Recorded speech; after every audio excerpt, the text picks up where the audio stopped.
Well, hello there, my dear friend. Welcome back once again to Blind Dad Does. My name is Ira. That's Jolene. We hope that you guys are having a really good night. Come on in, have a seat, have some fun, whatever it is that's on your mind, we're going to discuss tonight. It's been a weird day. It's been a really weird day. It's been one of those days, but, you know, we're here, and hopefully it'll get better as the night progresses, right? That's the way it usually goes. Most of the time. So, hello, Jolene. Hello, hello. So nice to see you here. As if you couldn't just turn around and see me. Or just be like, hey, honey, come over here so I can see you. Yeah, but you know, when I'm looking at you like this, I get to see you better because I actually get to see your face a little bit. Right. You know? Like, because I don't see your face. And it's a lovely face. It's the face I love. So hello, Robin. Come on in. How you doing? Thank you for the 1 bit. We appreciate it. Much love to you too, sis. Hopefully everybody out there is having a good day. It's been a really bad pain day for me today. And I'm here. I'm here. You deep cleaned and rearranged your living room. Nobody should ever have to do that. Oh my goodness. You're cheap. That's okay. You've always been a cheap date.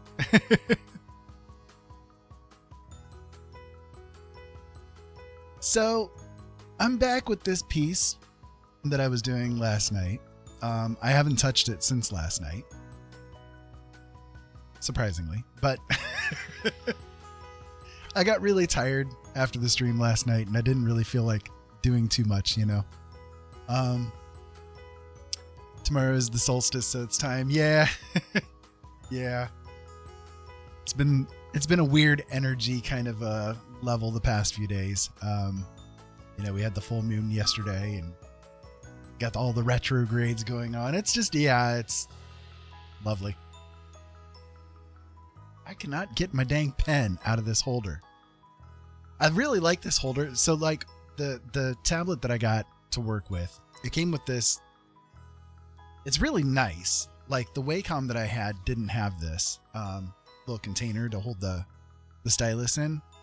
But when they put it together, like it's sitting in a little rubber condom-y thing right here. And you have to pull it out of that little rubber piece. And it just does not want to come out. Like, I always have issues with it. And today, for some reason, it's like really, really being a pain. I may not be painting today because I can't get my stylus out of the thing. Yeah. No, Robin, the full moon was yesterday. Around like 7:30, 8 o'clock was the peak of the full moon. Yeah. And with the weather changes and stuff, man, my body is just... My body is a roadmap of pain. But we took a nice hot shower like an hour ago and see if it'll relax my body a little bit. Oh my goodness, come on, stylus, come out of there. There we go, finally. Jeez. I have even like taken a knife and like tried to cut it out a little bit, and it just, yeah, it doesn't want to Doesn't want to work. But I don't want to like not store it in there because it's a really nice handy storage container to make sure that I don't lose it, and it keeps it safe while it's sitting in the drawer, you know? So waning moon on a solstice means time for purging. Well, we've definitely been doing a lot of purging. Jolene's been doing a lot of purging. TMI. You're right.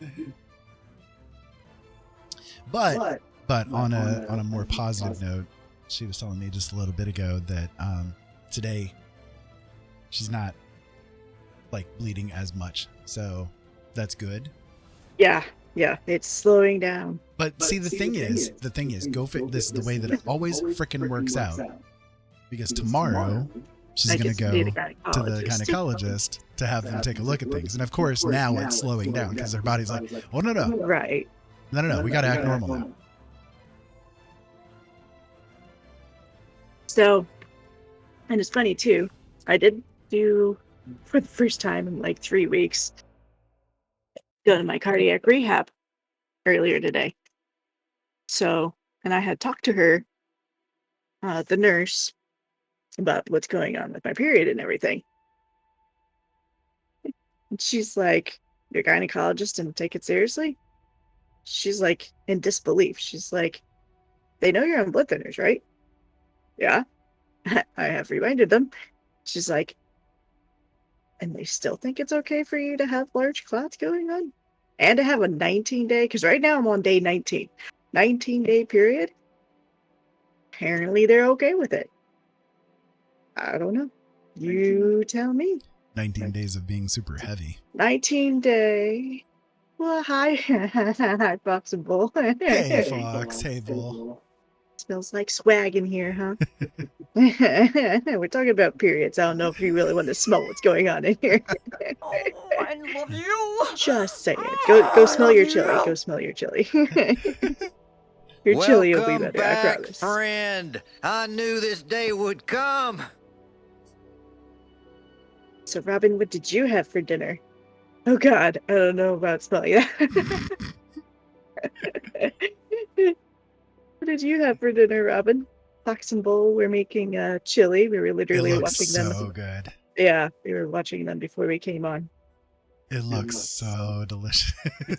Yeah, we need to make some chili, some good chili, not what I've been making. The house smells so damn good right now. I can imagine.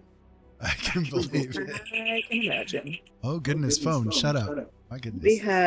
We had tilapia with smoked paprika, cayenne, a little salt and pepper, lemon zest, and lemon juice. Oh my goodness, it was so good. It was so good. It was tasty, definitely. It was our first time making tilapia. Mashed potatoes and glazed carrots, and then cauliflower rice. Cauliflower rice. Well, because we had bought frozen cauliflower, and I did not care for it at all. Yeah, we had bought frozen cauliflower, and Walmart didn't have any, so instead they gave us cauliflower rice. Okay. Not what I wanted, but okay. Robin said I had beef chunks with green peppers, banana peppers, and onions, and gravy over rice. So everyone had kind of a stewy thing, except for us. We had fish. I mean, I realize hers isn't a stew necessarily, but chunks of beef. We had lean fish, which I mean is good. But hearing all this, it's like, oh, I wish we had some. I wish we had some beef. I love my fish, but at the same time, now you want beef. I want some beef chunks. I mean, after the stream, I can always do that beef thing that I was talking about. Oh, the rice thing? Yeah. Yeah, Robin, we went out and like literally the next day I bought him the bag. She's like, you're making this shit. You got no choice now. Leftover green pepper skillet from my den. Leftover green pepper skillet. Nice. That looked so freaking good, Beauty. It really did look good. Oh, welcome on in. It really did. How you doing tonight, my friend? And I did save the recipe. Yeah, she did. The rest of the week will be chicken and pork. That sounds good. sometime this week we will be going to the fair, so we're gonna have fair food one evening. I mean, I'm sure we'll have legit food at some point in that same day. If Fair I food. feel good enough, we might do it tomorrow. I don't know. Ira's mom's birthday is tomorrow, so I'm not sure if Yeah, the portals of evil have opened. Today is my mama's birthday. My her birth giver's birthday. Tomorrow is my birth giver's birthday, and you know, the It's all portals of that's evil left in the open. This freezer. is when all the horrible mamas were born. Right. During this time period. That one said the chicken and pork is all that's left in her freezer. And then Beauty said, we made ours without tomatoes because tomatoes make me sick. I am, well, hungry. Oh, tomatoes make you sick? That's too bad. I'm sorry to hear that. I will take any and all tomatoes in your stead. Yeah, Jolene is super addicted to tomatoes. I am a tomato fiend. I love tomatoes. But I'm not a fan of tomatoes. But any other way. You guys ever do that, like, you have a food that you really love, but if it's combined with something else, you can't stand it? Like, one of the weird ones for Jolene is she loves apples and she loves cinnamon, but apples and cinnamon together make her sick. You're muted, babe. Yeah, like I like cinnamon so much that like snickerdoodles, you know, cinnamon sugary cookies are like one of my top favorites. Chai tea, which has cinnamon in it. I eat an apple almost every day, every other day, at least multiple times a week. Just don't like them together. Just do not. Oh, you're allergic to citrus? That sucks. Aww. That sucks. Citrus is really delicious. I'm sorry you're missing out on it. I can't have grapefruit anymore because of meds, and I'm so sad by it because, I love grapefruit. So tomorrow, the temps will go down to 32, so I have to pick all my green tomatoes. If you have any that you, like, if you have too many... Like, any fruits and veggies and stuff that you don't want, she'll take. Like, in a heartbeat. In a heartbeat. Cucumbers I love, but they give me the worst heartburn. Oh, that's not good. But yeah, legit. Any fruits and veggies you have surplus of. Hey, Elamar. How you doing tonight, Ella? Hey. We're just getting started. We're just sharing everybody's dinners. We have a chili. We have a leftover green pepper skillet, and we had some tilapia. I'm not making any guarantees of how much work I'm going to get done tonight because I've had a really bad pain day today. So I'm just here having conversation, you know, enjoying the company, cheering up a little bit. But I'll get to work in just a few minutes. I'm just kind of like resting at the moment. So yeah. Yeah. So yeah, when I woke up, I think it's because of the change of the weather and like the energies going around right now. Cause you know, we just had the full moon yesterday. We've got like the solstice coming up. We've got like all different kind of stuff in the air, you know, and, the weather changes or Mercury retrograde around the corner. Weather changes definitely get me. I've got both arthritis and fibromyalgia. So like when one triggers, the other triggers. And so sometimes they go into a weird cycle, and I've kind of felt it coming on for the past week. And today it's been like one of the worst. So like when I woke up, I was barely able to get out of the bed because it was hurting so bad. But I took a shower about an hour ago, you know, nice hot shower, trying to get it all to relax a little bit. And I think it helped some, not a lot, but it helped some. So we'll see what happens. Oh, you see what Elamar said? So first off, Elamar said, I'm good. How are the both of you doing? And then, yeah, just chill for a minute. I'm currently trying to figure out what I'm going to paint. That's pretty That's awesome. cool. That's cool. Are you going to be streaming it, or are you just doing it just because? And either way you go, you definitely need to share it. Yeah, We we'd will love to see happily it. look at it. We'd love to see it. We love when people share their art here. And If you're not already in our Discord because I don't know. I'm sorry, I don't know who all's there or not. I'm part of too many other Discords, so I don't know if I've recognized yours and ours or not. So, I mean, please don't take offense. If you're in ours, please don't take She says offense. she's in too many, but she's in like 10, and I'm in like what, 40, 40, 45, something like that. Yeah, I mean, I don't join every single Discord of every single person I come across, but it's like if I legit am interested in them, then I will like. Okay, I shouldn't say it like that. If I'm.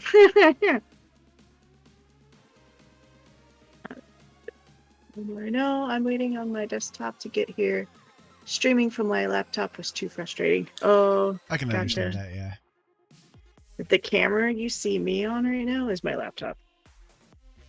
I'm going to, at some point, get a different camera so that you guys can actually see my hands, you know, the more entertaining part of crocheting.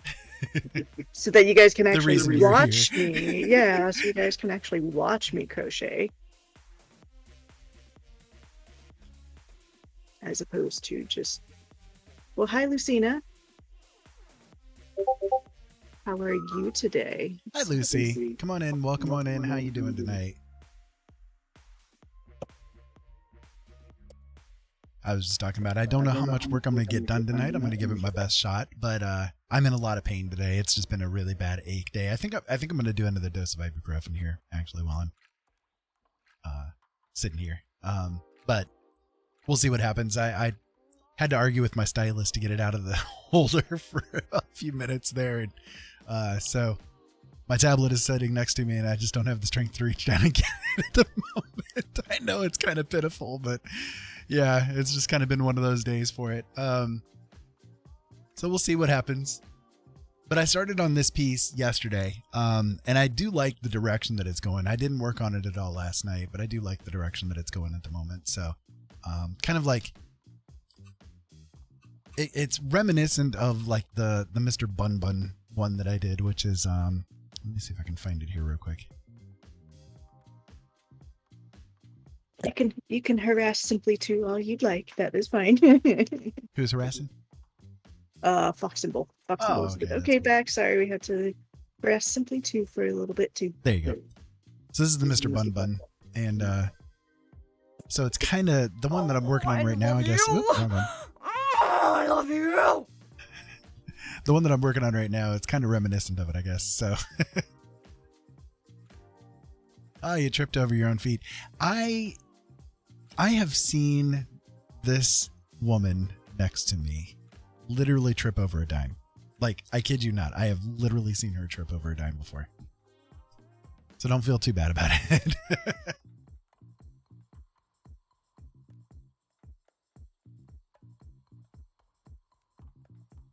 So sorry to hear you're a little sleepy, Lucina. I saw you mention that. Oh, did they? I'm sorry. Yeah. You got to keep me up on the chat today. That's not how it's supposed to work, right? Oh, you've done that too. Yeah, she's very, very oafish with her feet. But you know. I mean, I walk duck foot, so I mean that doesn't help. You walked a foot? Duck foot. I have duck feet. Yeah, it didn't come through very well. Gotcha. I have duck feet, so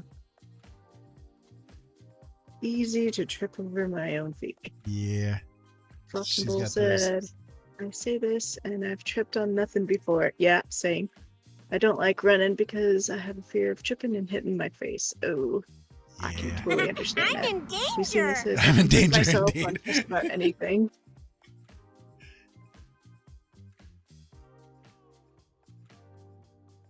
Yeah. Yep.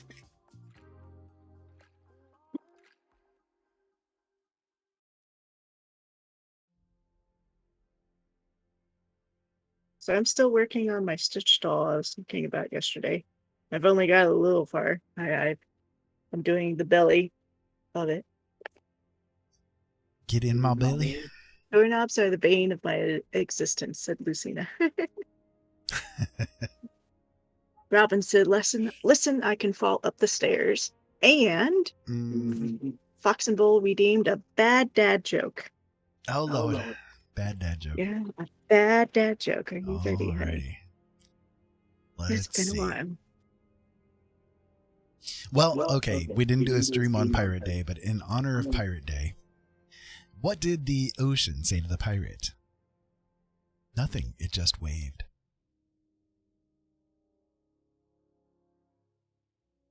Badutch. And then Beauty said, I am just short and clumsy. I accidentally lodged a knife in a leg. Oh. I hope everything was okay. Because I don't know if you mean like a table leg or... Oh. Rip indeed, my goodness. Oh. And Bull, do doorknobs try to stop you in your tracks?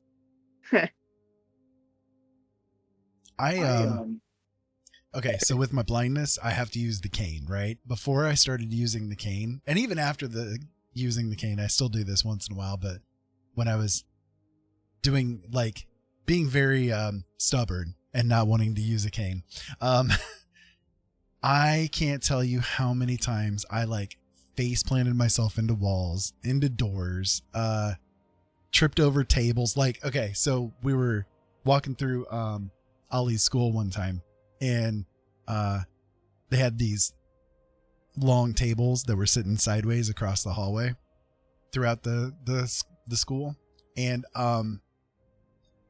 I walked straight into one of those and like shaplam right down face first into the table. Like, oh God.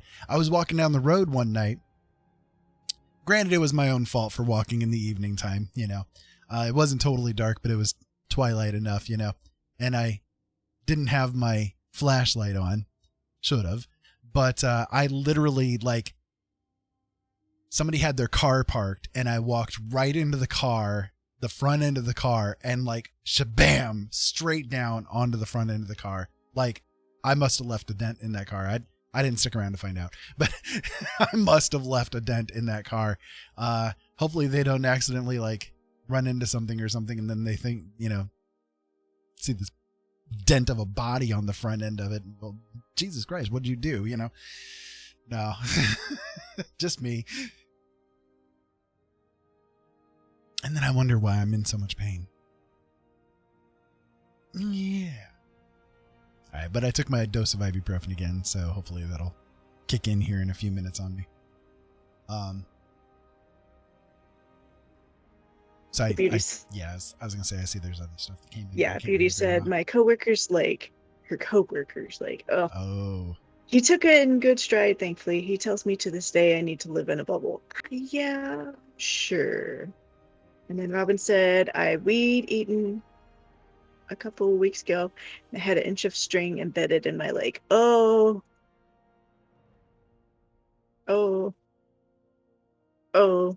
I cringe for you. Oh. Now, Robin, why do you want to do something like that? No. That's a bad Robin. That's a bad Robin. Okay, darling, I'm going to mess with something here real quick. Okay. I'm going to see if maybe you can hear sounds. You want me to get the shit scared out of me when things happen? Yeah. Yeah. I'm tired of being alone with it. More like I just want you to be aware when, like, things come in. You guys will have to let me know if things mess up here. Oh, wait. Sorry. Robin said, and there's the time I was taking laundry into the basement and the trapdoor slammed on my head. Oh, and knocked me out for an hour. And I still have a sore spot on my head. What? Oh.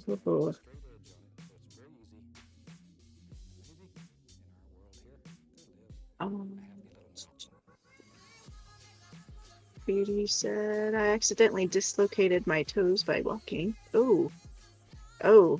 Dang, people, what is going on with y'all? Fox and Bull said we're gonna put all of y'all in a sealed off pillowed room, right? Right. Everything is messed up, all board. Oh yeah, Fox. They're saying everything is messed up, honey. All is bored. Just set it on fire. Yep, I'm sure. I'm sure. And then Robin said, my husband's always threatening to wrap me in bubble wrap. I swear you've said the same to me, honey. Oh, yeah. More than once. Uh-huh.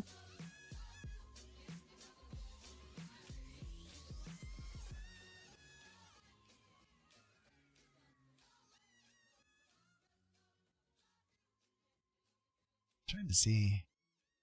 The thing says that there's a line out, and I don't know why it's not actually line outing.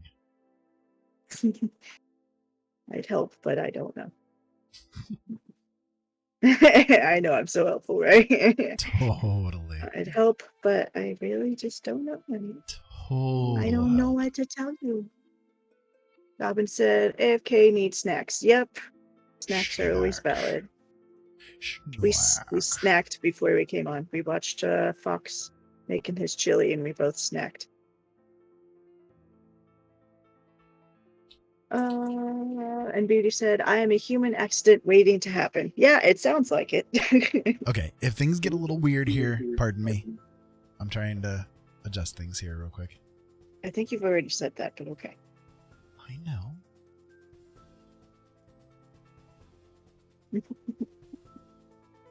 Just try and be snarky with it. Oh, Fox and Bull said, I might need to snack while we wait for the chili to finish. Yeah. You get that way, don't you? You know, you go to make food and you're waiting for it to be done and you're just like, it's almost done, but I'm Right. starving, you know? You need food in between the food. Right?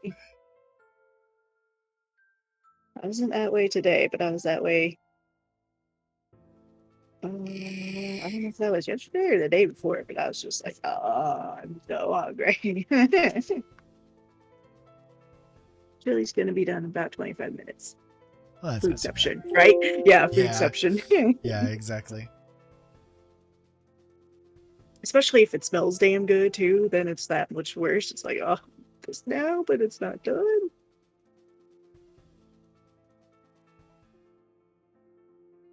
And then almost always whatever you snack on is so sad because you're like, but I want this. Why can't this be done?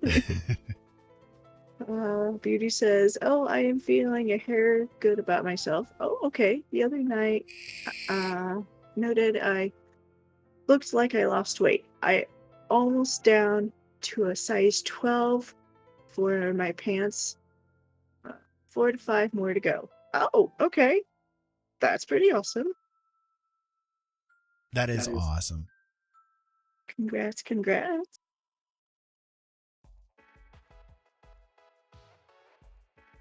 Okay. If things mess up here, I'm sorry, but I'm trying to make it. Okay, so you might not be able to hear me through the microphone anymore, darling. No, I can't hear you through the microphone. Okay. But is everybody else hearing me at the moment? Test, 1, 2. Can y'all hear my lover? The only way I can hear him is because he's behind me. Nope, only the voices in our head. Okay, can y'all hear me now? I can hear you. Robin, can you hear me now? Good. How about now? I might be doubling at the moment, Oh, right? yeah. Well, here, I can mute my phone or microphone. That's fine. Okay, is this better? 1, 2, 3. 1, 2, 3. Now, did it change the quality of my voice is the question. Because I think it will. Oh, beauty. You and I weigh the same. Yeah, So you do. I'm at 148 pounds. They want me down to 130 or 125. May I ask how tall you are? And or who wants you down that weight and why? Because I know for my height, I'm like borderline normal, borderline overweight, but I'm not worried about it. No one's made an issue with me about my weight. Fox and Bull said, not on our end, still crystal clear. Test, test, test, test, test, test, test, test, test, test, test, test, test, Test. Oh, wow, you are short. I'm sorry, Beauty. 4'11". My dog calls me overweight. Yeah, you're a little bit shorter than me then. I'm 5'3". Okay, did this? Okay, so like,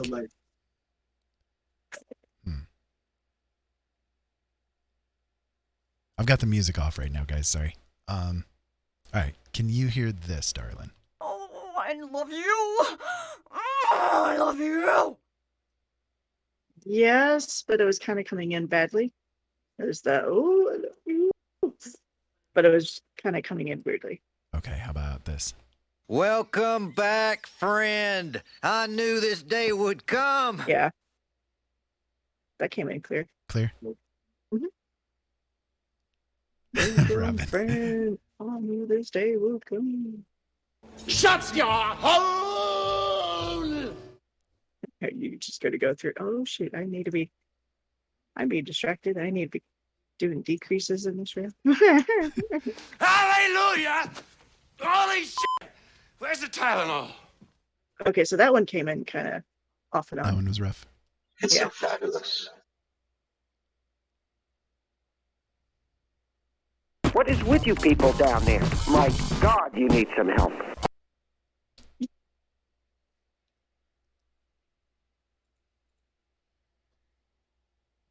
I heard that, but considering what it is, I don't know how well I heard it or not.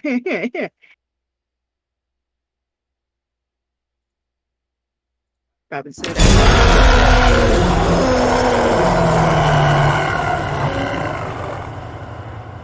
Did that one work? no, I did not hear that. You didn't hear it? I did not hear it, no. You didn't? I did not know. Robin said, I refuse to What the discuss crap? my weight. In my defense, I'm old. I mean, no, we don't have to discuss weight. It's all good. What the crap? Why did you not hear that? Yeah, I didn't hear it at all. That's the whole damn point. Well, I realized that, but no, I didn't hear it. What is going on, computer? Okay, can you hear the music? No, I don't hear any music. Like you don't hear this at all?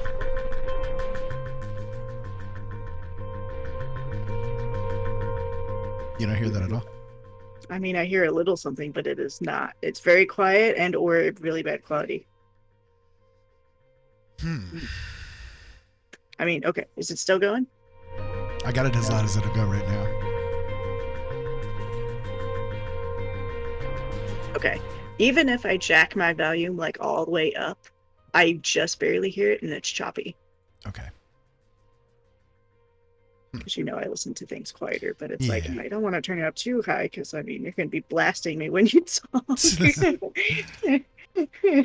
What? No way.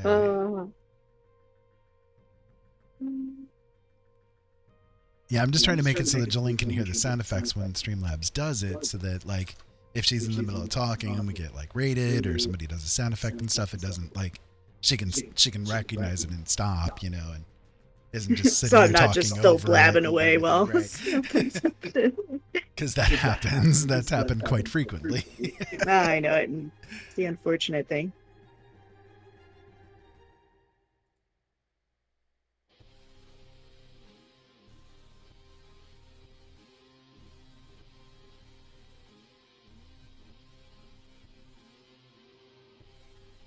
All right, I'll have to mess around with it later, I guess. Lady said, I was yelled at to stop before I turned to nothing. That was from a friend. Robin said, that's bullcrap.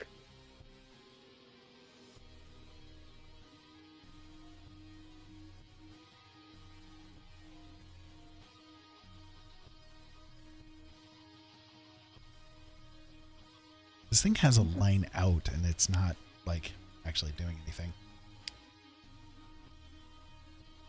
It doesn't Right, show yeah, up. some friend they were, right.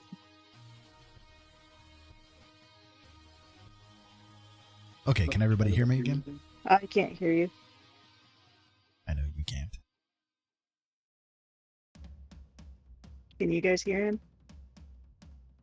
Testing, testing. 1, 2, 3. 1, 2, 3. Okay, so you guys can, but I can't. Yeah. But you should be able to now. Test, What was it? Test, test. Hello? Can you hear me? I can hear you now, yeah. You can hear me now. Okay. Hello, Ollie.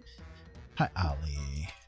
Daddy's trying to make it so that I can finally hear the sounds, so that's what's going on. Yeah, but I don't know. See, what we do is we connect to each other through Discord, and Discord, the microphone settings on Discord are not the same as the microphone settings on OBS. So, Robin said, any quote-unquote friends who discuss body image without being supportive aren't friends, right? Yeah. Beauty says, they meant it in a nice way. She thinks I look fine, but I have been obsessively trying to drop. Excuse me. I've been excessively trying to drop weight since I... this triggers that little voice in my head to eat less. Gotcha. Or since it has triggered that little voice in my head to eat less. Yeah, because I mean, you don't want to eat less as a way to... I mean, I take that back. It depends. I mean, if you're healthily eating less, then yes, but... yeah, I mean, it's kind of like everybody's body is different. You know, I've been told I need to lose weight over time sometimes, and like, okay, so for instance, I'm 6 foot tall, and when I weighed 170 pounds, I was told that I was overweight, you know, and I'm like, I'm skinny as hell. How do you get that I'm overweight, you know? Now, granted, nowadays, yes, I would be, because I'm at like 210, you know, since I got diabetes and everything. But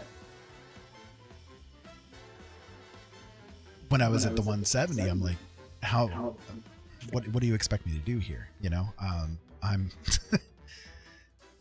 I'm eating healthy, you know, at least for my I don't body. eat that, you know? but I mean, there's a lot of other things that go into weight too. Right. And it's there's muscle, bone density, you know, I mean, there's all sorts of different things. I mean, a lot of the doctors out there, they use the whole BMI index thing. And the problem with that is that the BMI is like completely thrown off. You know, it literally makes no sense. It doesn't account for muscle mass, which is heavier than fat mass, you know, and it doesn't account for like other physical things that you have going on, you know? So you can have a weight to height measurement, but at the same time, not all bodies are equal. You know, not all bodies and not all people are equal. So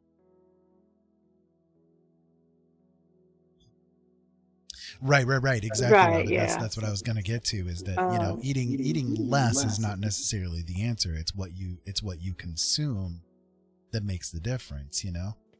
Right, yeah. So Beauty said, I normally eat 1 meal a day. I run up and down stairs 10 hours a day. I count that as my exercise. Robin said, just be careful because the way I put on weight was by not eating enough. My body stores everything as fat because it is starving. And then Fox and Bull said, Bull, ran into this issue.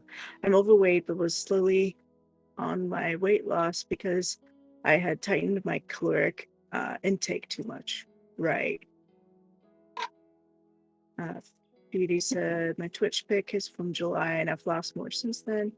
Robin says, I now have to force myself to eat several small meals a day. That's what works. Right. That's what works really well for a lot of people, is doing like small meals, like, you know, get a thing of crackers or something like that, or crackers and a little bit of meat, you know, a little bit of cheese, something like that, you know, as like a meal, you know, and have then again a couple hours later, you know, something else small, you know, so like do something every couple of hours or whatever. And also one thing that a lot of people don't like, what a lot of doctors don't acknowledge when it comes to weight loss stuff, is that Hold on. Okay, yeah, I was wondering. Hun, can you check the stream? Because Fox and Bull said, is it our internet or is their stream it's cut us, now? it's us. Okay. It's us. Yeah.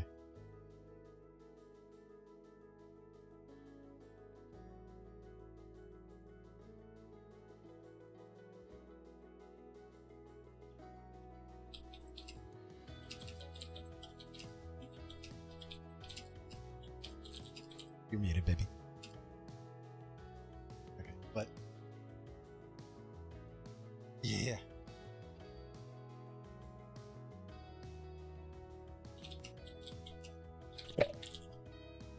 I see Okay. my love has added butt spot. I did. I'm glad he's Well, finally coming in. I see you're blaming cows, but you also was messing with things, and No. I wasn't doing anything net wise. I don't care. I was literally just Your sitting here stream talking, labs so- was being all sensitive and being like, oh.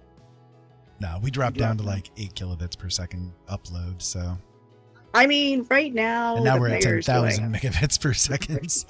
I was gonna say right now the fair's going on, so maybe Yeah. someone yanked a bunch of juice and It's kind of fluctuating at the. Are we back to normal at this point in time? yeah, I guess that's a big question. Are we normal? Are we not? Is it keeping up a little bit? Because it kept kind of refreshing, but no one was saying anything, so I was like, okay, maybe it's fine. Because last time I said something, you panicked, and it was just me in the end. Can you guys hear us? Are we here? Are we here for you? Testing. You guys testing. there? Testing. Are you guys receiving us? Fox and Bull said, I think it's catching up.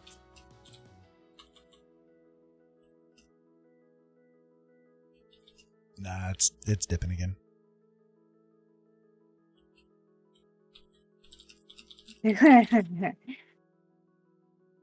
Robin said, the way I see it, I'm 52 years old and a grandma. I deserve to be fluffy.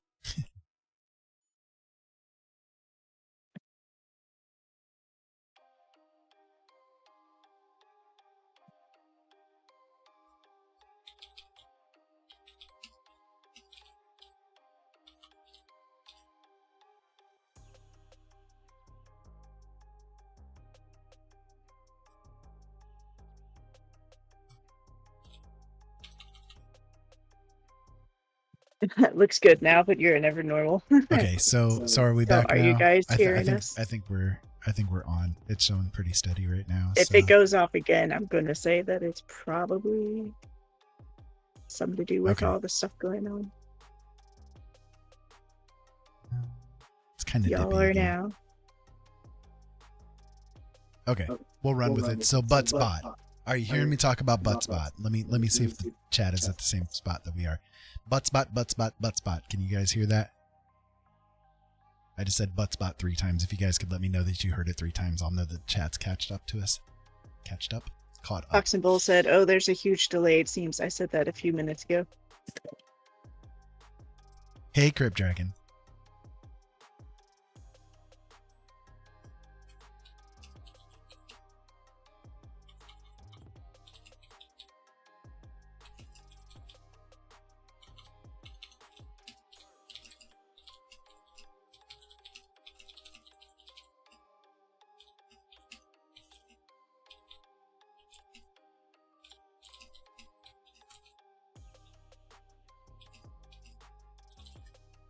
Okay, there it goes.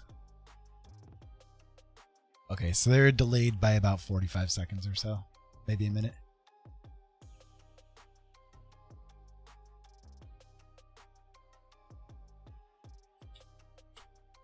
Okay, maybe if everybody like refreshes, it'll catch you guys up.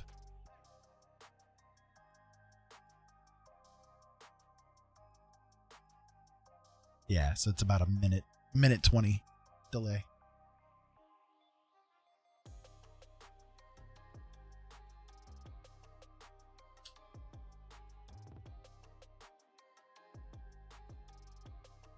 I hate our internet sometimes, I tell you.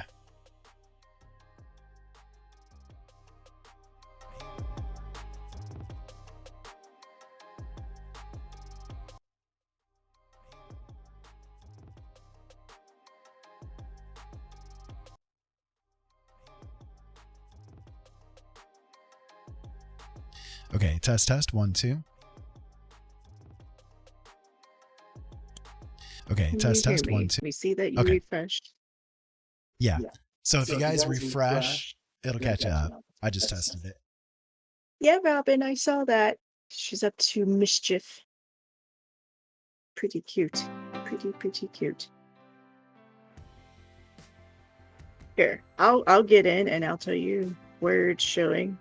Like Yeah, I just tested it. Oh, okay. All right, so test 1 2. If you guys could let me know that you hear me say test 1 2, we'll see if we're caught up. Fox said, or Bull said, maybe I should titty slip it or slap it. Not titty slip. That's a little bit different. Yeah. We're doing something totally Okay, different. cool. So you guys are only about 5 seconds behind us now. Okay, so okay. Normal. We're Okay. doing better now. We're doing better. Jeez. All right. Sorry Now, for all that. That was universe- interesting. Universe, if you could please allow us to function tonight, that would be really great. Thank you. Crypt Dragon, hello. Welcome on in. I'm sorry you guys walked in. Natalia, come on in. Welcome Hi, on in. Natalia. Sorry you guys walked in at the freaky time. Our net like literally crapped out. We were at like 400 kilobits per second upload speed there for a bit. So hopefully everything now is functional, correct, good.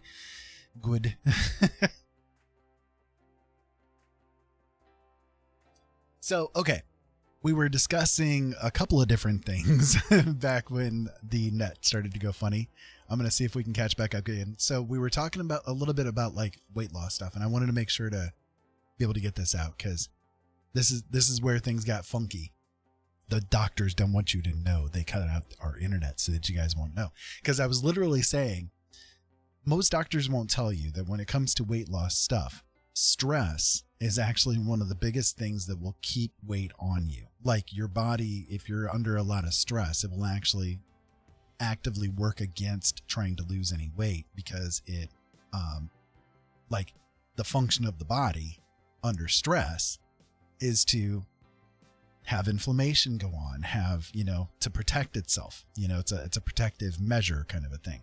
And it will do what it can to store and maintain what you currently have because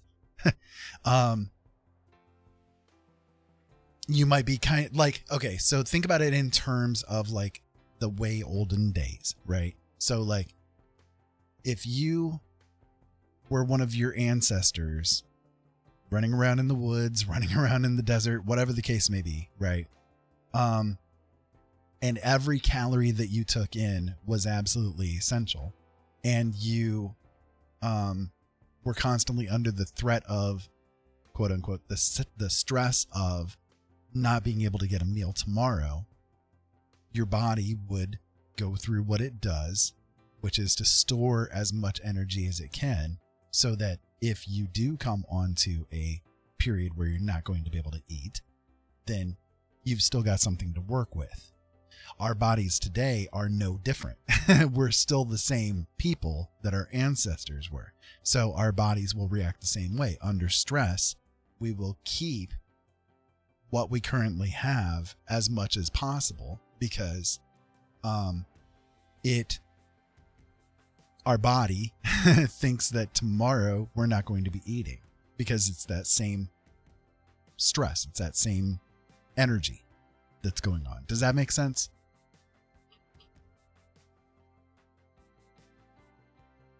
So that's something to bear in mind. If you're trying to lose weight, try to keep your stress levels down because your body's going to actively work against you to do what you want to have done, Okay, so Fox and Bull, you were asking as far as the ButtBot goes. So ButtBot is really cool. All you have to do is go to it just did an example. They said, yeah, makes sense. And ButtBot said, yeah, makes butt.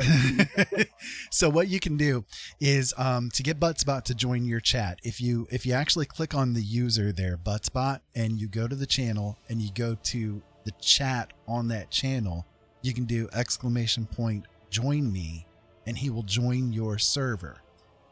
So that then when you're live, basically at random, he will take comments that people are making and he will put butts into it at random. And you can also make it so that instead of doing butts, you can have it do any word that you want to do. So you can have him, insert, hey, assholes or something like that. You know what I mean? Whatever word you want, you can have that like at random make it that word. You see what I mean? Yeah, it's hilarious. Like it really can like generate interesting conversations, out of it. Some of the stuff that comes out of it is really funny. Now, it kind of sucks when you're having a very, very serious discussion with people, then he'll kind of pop up with, some really silly things when people are trying to have serious things go on. But, otherwise it's pretty fun. So. Right. Exactly, Robin. Exactly.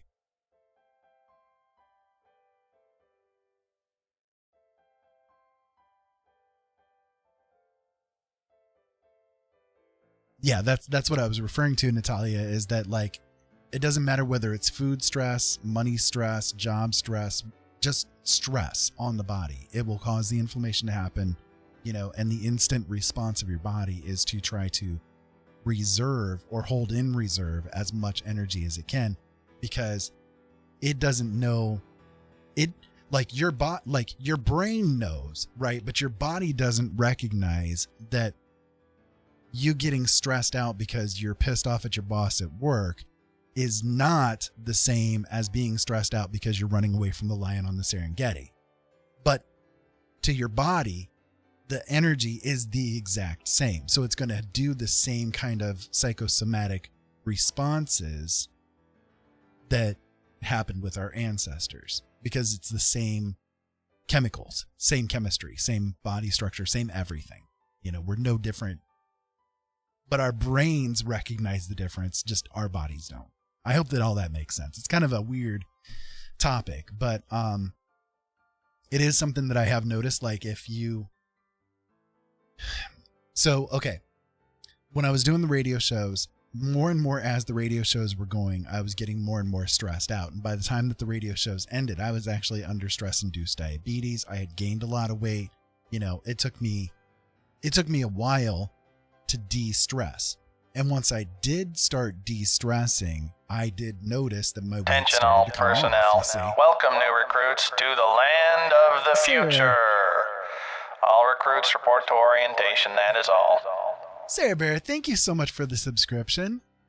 We appreciate that with like the depths of our soul. We really do. Like every dollar that comes in goes directly to feeding our family, honestly. And I know a lot of people, say things like, help support, and literally any dollar that comes in helps us put food on the table because, well, we're poor.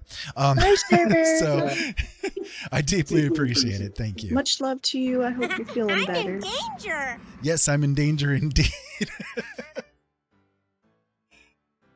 I'm always in danger.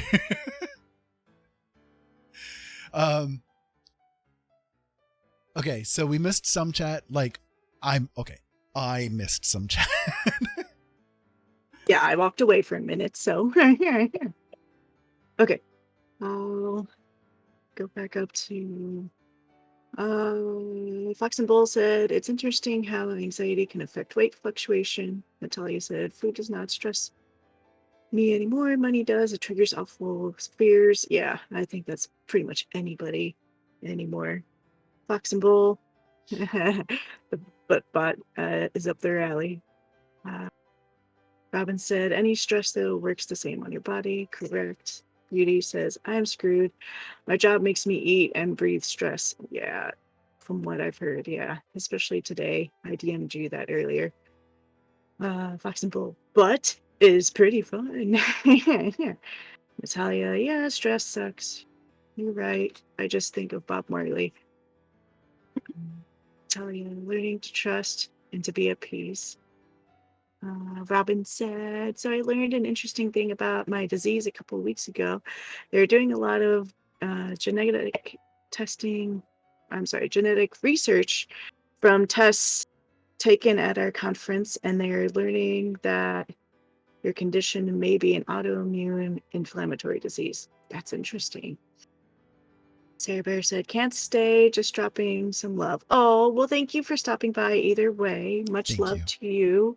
Yeah, indeed. Will you be streaming soon, Sarah Bear? Because Jolene was actually just commenting not too long before the stream that she has deeply fallen in love with your stream, and that she has really enjoyed the time that she's been able to spend with you. And I'd like to be able to catch you live too. So She does it during like noontime from what I've seen. So you're on when I'm you're asleep. Yeah.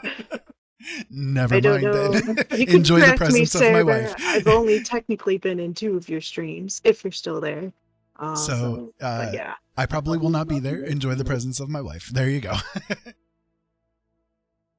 Symbol said, that's good. They're finally giving answers. Going to look here for pet. Food is done. Enjoy your food. Enjoy that chili. Yeah, and then Robin, chili. Yup. So It was looking so good too. it was looking good, yeah. Mighty Definitely delicious. Robin, that is really good news about the conference thing though. That is really cool. It's kind of funny because like just not too long ago I ran across there's research that's being done on my disorder that shows that a lot of people that have my disorder also have fibromyalgia because both are autoimmune disorders. And so like a lot of people that with the keratoconus with this particular defect, what they're finding is that like I think what was it, like 20% of people with it end up also having fibromyalgia. It was somewhere around in there, 20 or 25%. It's a lot, like a pretty significant number. So autoimmune disorders are not fun. They really aren't. I've got the eye thing, I've got the fibro thing, and I've got arthritis, and like all 3 of them are considered to be autoimmune disorders in one variation or another. And it sucks when your body is like actively fighting against itself,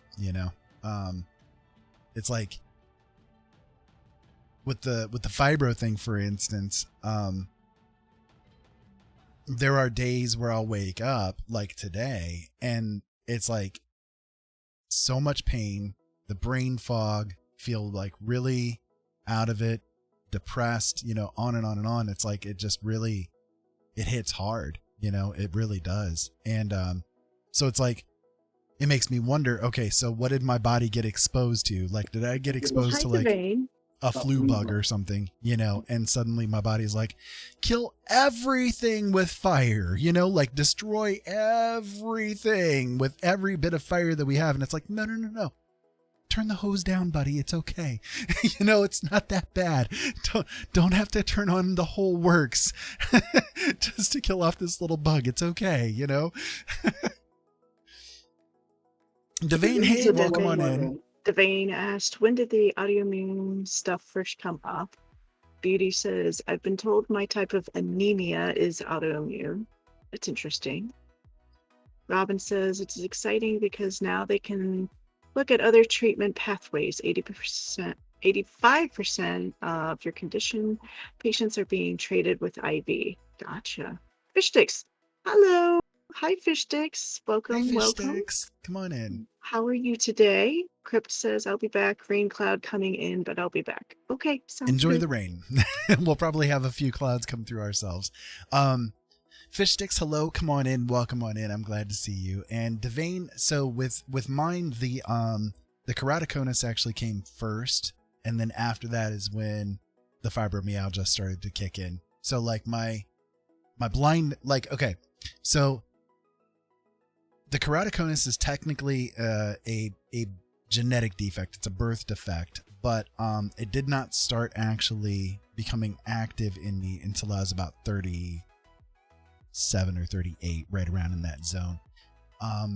Most people who have it during the teenage years, it'll like start to kick in and it'll progress your vision worse until it reaches a certain plateau, and then it'll stop and you'll be left with what you ended up with for a number of years. Then usually right around the early 30s or late 20s, it'll start in again and it'll progress until it gets to the end stages unless it gets stopped. I'm quote unquote lucky that I didn't actually start having mine kick in until I was about, like I said, 37 or 38. And what ended up happening with me was that I went from being able to see pretty normally it was a very moderate, very slow progression for a number of years, but it's like it wasn't enough to like make a big difference with things. I could still see enough to be able to work, like doing driving jobs and stuff. And then within a 6-month period of time, like, I don't know what triggered it. I have my suspicions, but within about a 6-month period of time or so, I went from being able to drive and see and do things to being left with what I'm at today. And then the fibromyalgia kicked in, about 6 years ago or so, right? Somewhere around in there, 6 or 7 years ago. So it's kind of one of those weird things,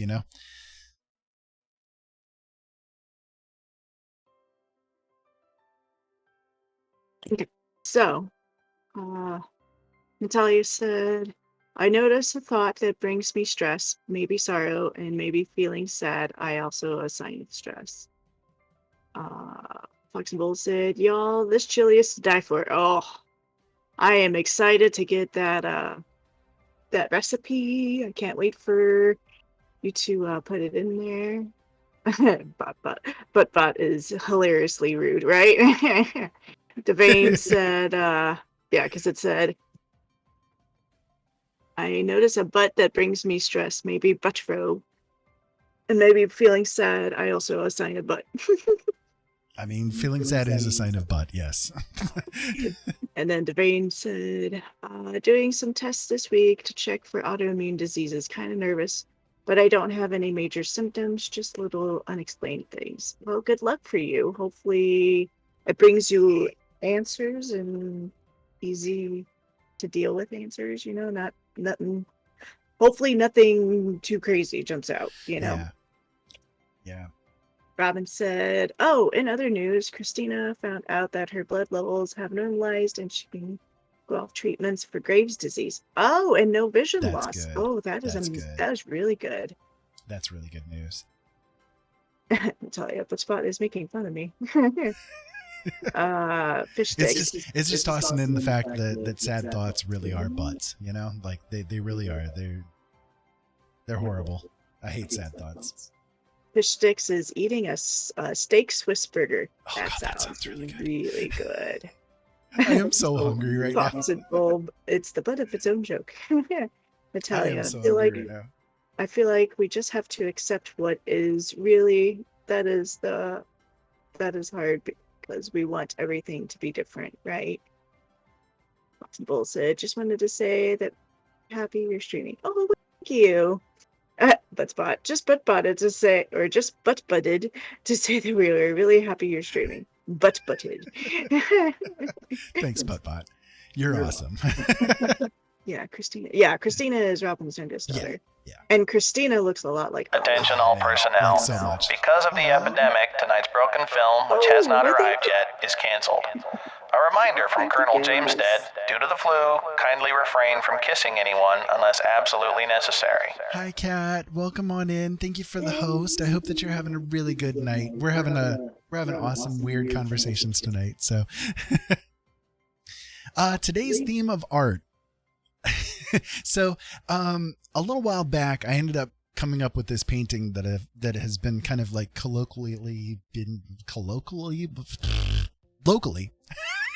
called Mr. Bun Bun, which is this picture right here. And so I kind of splatted some paint on the canvas last night and I started working it up. And this is kind of what we are left with. So I think that this may be perhaps a continuation of Bun Bun's journey, or could be like one of his friends getting into trouble as well. So It looks like a fox to me. So. A little bit like a fox right now. Yeah, a little bit. But that's what I'm working on. What happened? No kissing? Screw you, computer. See, I wish Jolene could hear the little announcement things, because whenever things happen, she misses it. She doesn't get to hear it. Nope, I don't get to hear the sound. It makes me sad. It gives me a sad in my Very heart. interested in Mr. Bun Bun's story. Oh. Yes, I want to see the continuation of Mr. Bun Bun. I kind of wonder if my brain. Okay, so like we've got Mr. Bun Bun here, right? And Let me see if I can find it. Give me a second here. I've got one that I started a little while back and I didn't end up finishing, but I did like how it was coming out. And it's very different from what I would normally do. Where is it? Why are you hiding from me? Computer, what are you doing? What are you doing in life? Work with me here. Nope, that ain't it. Well, where the heck is it? Jolene, did you eat it? Nom nom. I know, delayed. I'm sorry, my fingers were tied up in yarn. Just terrible. Nom nom. I don't know where it's at. What the heck? It's where you least expect it. Probably.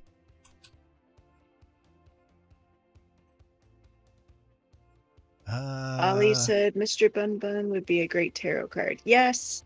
See, I keep telling your dad he needs to do tarot cards. Okay, Elliot, I'll let you in. I'll let you in, and then you will immediately be like, I want to leave.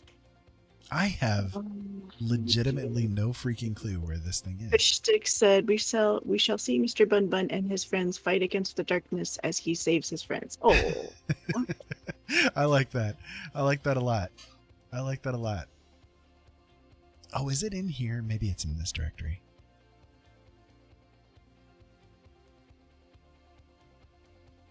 I'll bet you it is.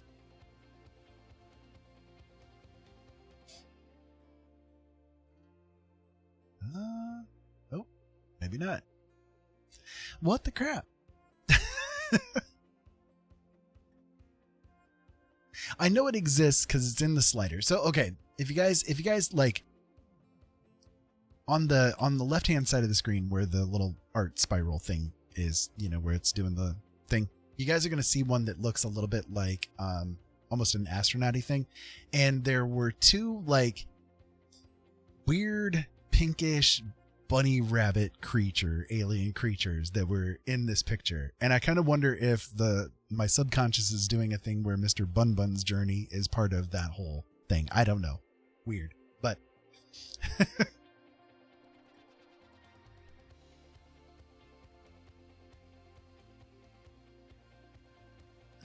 Robin said, yes, my favorite. and apparently it's Mr. Butt's favorite too. Right? Thank you, Buttspot. Your contribution is welcome. So yeah, that one is Robin's in particular favorite. And Mr. Bun Bun itself is actually Jolene's favorite that I've done so far. I love Mr. Bun Bun. He's so cute. Right. Could be.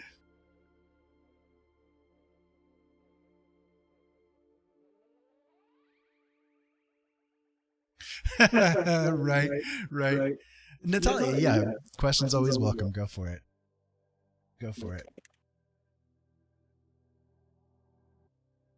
We have quite a few artists that are in here, so if I don't know, somebody else might.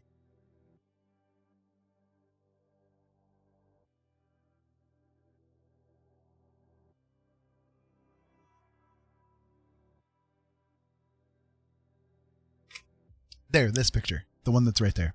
That's the one I was talking about.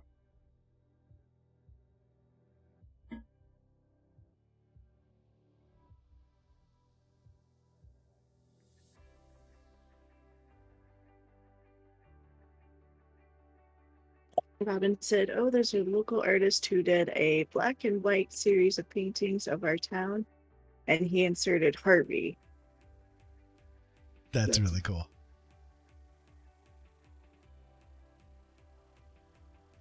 I'm missing. I don't know who's Harvey?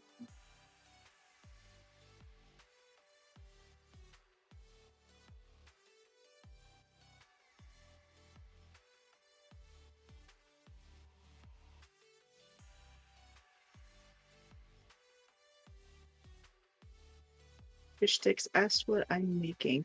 I'm making my entry that I'm going to put in for another Twitch person's monthly prompt. It's it's a Stitch doll, essentially. It's going to look like a messed up Stitch doll. He's going to look like he's been through some shit and he's had to be restitched together. Ha ha ha. So, yeah. So right now I'm working on his belly, his body. I already got the head done. Well, just the base of the head. This is the That's base. better. I was trying to figure out what that yellow light was in my So, camera. so the like the prompt is stitched. That's what the prompt is. So hence me doing a stitched up stitch. So it's a stitched stitch, and the prompt is stitch. So I'll play on words, you know, because that's the kind of person I am. I like to do snarky things like that. And then there's Fox and Bull, Harvey Birdman, attorney at law. They questioned. Okay. And then Natalia said, in this reality we live in, I just feel it is upside down. Art is not appreciated in school. No, it is not. In culture in general, not very much. It's something very elitist. I feel it is very fucked up when you want to learn art and realize the possibilities are basically learn it on your own. Robin said Harvey is a 7-foot rabbit. A 7-foot rabbit? What? Okay. I am still confused, but okay. Natalia said school is oriented to the most rational occupations. It is like loving art is you're an outcast depending on your culture, really. I live in Chile. So, stitch. I like it. Devane said, I don't like elitist members of the art community either.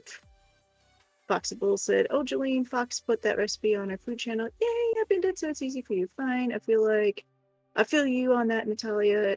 That's being an artist under the thing that rhymes with schmapitalism, right? Robin said, oh, okay. Robin said, Harvey is a 1950 American comedy drama film based on Mary Chase's 1944 play of the same name, directed by Coster and Sterling, James Stewart, and Josephine Hall. The story centers on a man whose best friend is a puka. Is it puka? I'm sorry, I was going to read it as a polka dotted, but I'm adding letters and words. And there's a puka named Harvey, a 6-foot, 3.5-inch, tall, white, invisible rabbit. And seeing debacle when the man's sister tries to have him committed to a sanatorium. Harvey is one of those like original mind screw kind of movies. It's funny. It's really good. But the idea of Harvey is actually the same. Like, it's what inspired the weird rabbit thing in Donnie Darko. You remember the weird rabbit thing in Donnie Darko, darling? Yes, I do. Yeah. Okay. So that was inspired by the movie Harvey. Like, that's the reason why it's there. But it's a really good movie. Yeah. I don't think Jolene's ever seen it. I saw it, but it was years You know how ago, sheltered I've been. Yeah. You do. Natalia, let me make sure I get your question here. So, I'm perhaps going to get a little bit political here. Okay. And I might piss a couple of people off. I'm not intending to. Okay. I'm just going to throw that out there ahead of time that I'm not intending to piss people off. Okay. But it's just, these are opinions of a blind guy on the internet. Okay. I think that primarily the educational system around the world, especially here in America, but it happens around the world. I know you're from Chile yourself, but I do think that this happens down there too.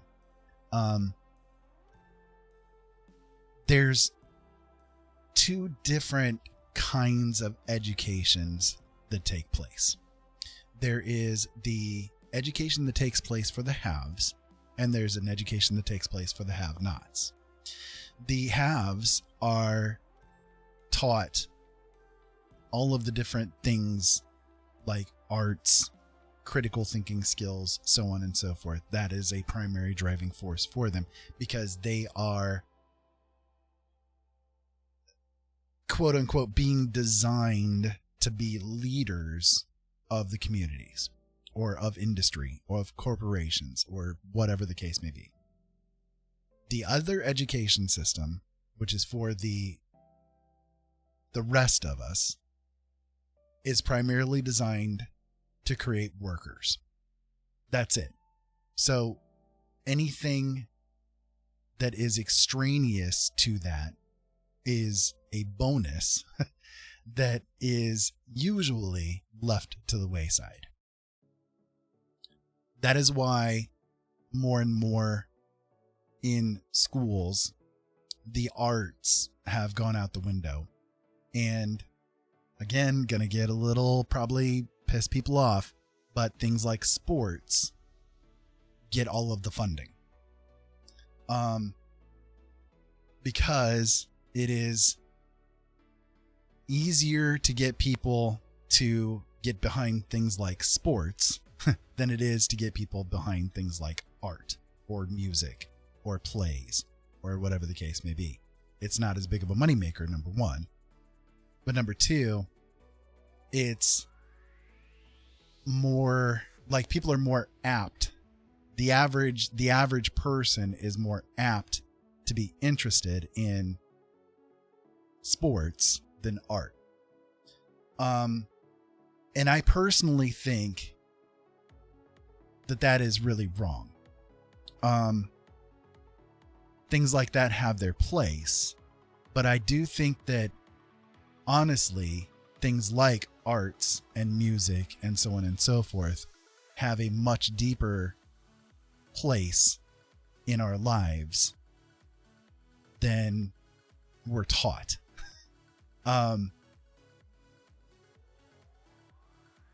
So I think that's part of the reason why it's that way. And why people who are artists tend to be considered the outcasts. Number one, most artists tend to be a little bit different, a little bit on the different side.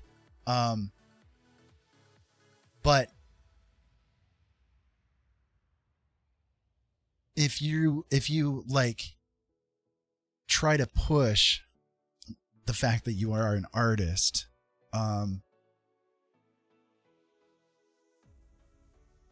the immediate mindset that most people end up having is the idea of the starving artist, that people who are artists, don't make anything. There's nothing to it. Yeah, go ahead. Sorry, because well, I'm just adding to what you're saying. Cause like most people, if you tell someone I'm an artist, they'll say, when are you going to get a real job?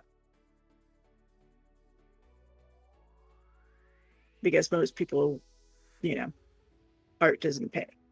Art is not substantial.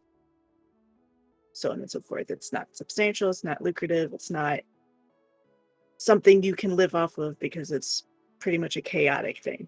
You create things and then it's up to you finding a very specific niche of people who are interested in your art to buy your art, to look into your art, and most people don't want, home crafts so much anymore. They want companies, they want organizations, they want these things made.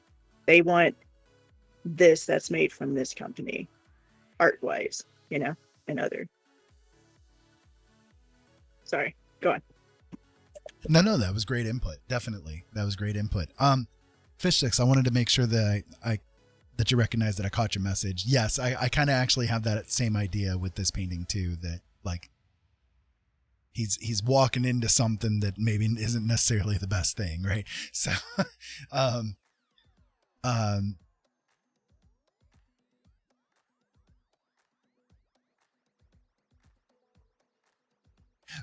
right, Devane, exactly. So it's like there are different levels of acceptability when it comes to being an artist, like the people who are designing logos, graphic design, video games, all that kind of stuff. That's much more of a mainstream art form, which it is. I mean, it is art, but it is like the more socially acceptable version of being art. But it has because struggled it's to become commercial. there. Well, because it's struggled to commercial, get there. Mm-hmm. It wasn't always there. It wasn't always that way. And right. It's reached that tier. Right. It's like if you can make it so that what you're doing art wise can tangibly make cash for somebody, then it's considered to be worthwhile and valid. And until and unless then, it's going to be not acceptable for you to be doing that thing, you know?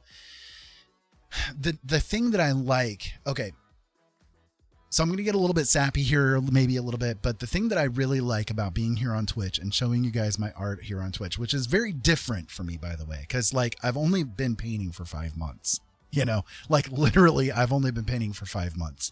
And before this, I was very mistreated when it comes to my creativity.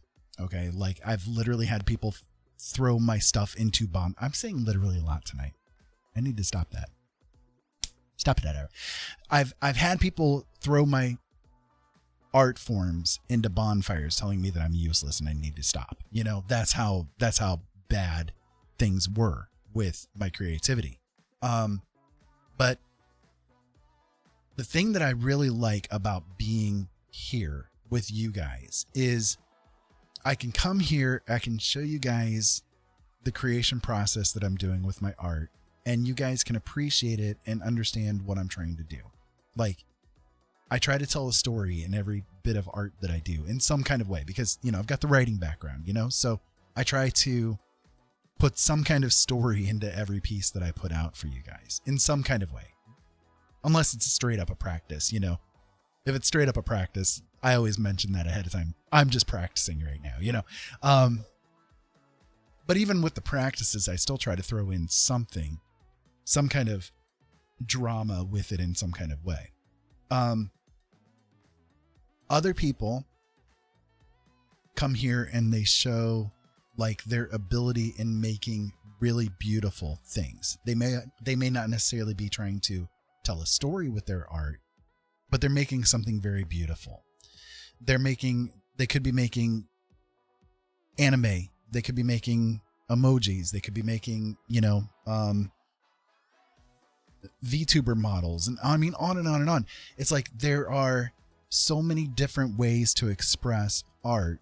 And right here in this place, we have a space where it is acceptable to be this person, to do whatever it is that you want to do creatively, because there are going to be people out there that are going to not only accept you as an artist for what you're doing, but praise you and love you for it. You know, like they're going to like have a response to it, an emotional response to it that the general out there people are not going to have. Most of the time because they themselves are artists too, in some kind of way.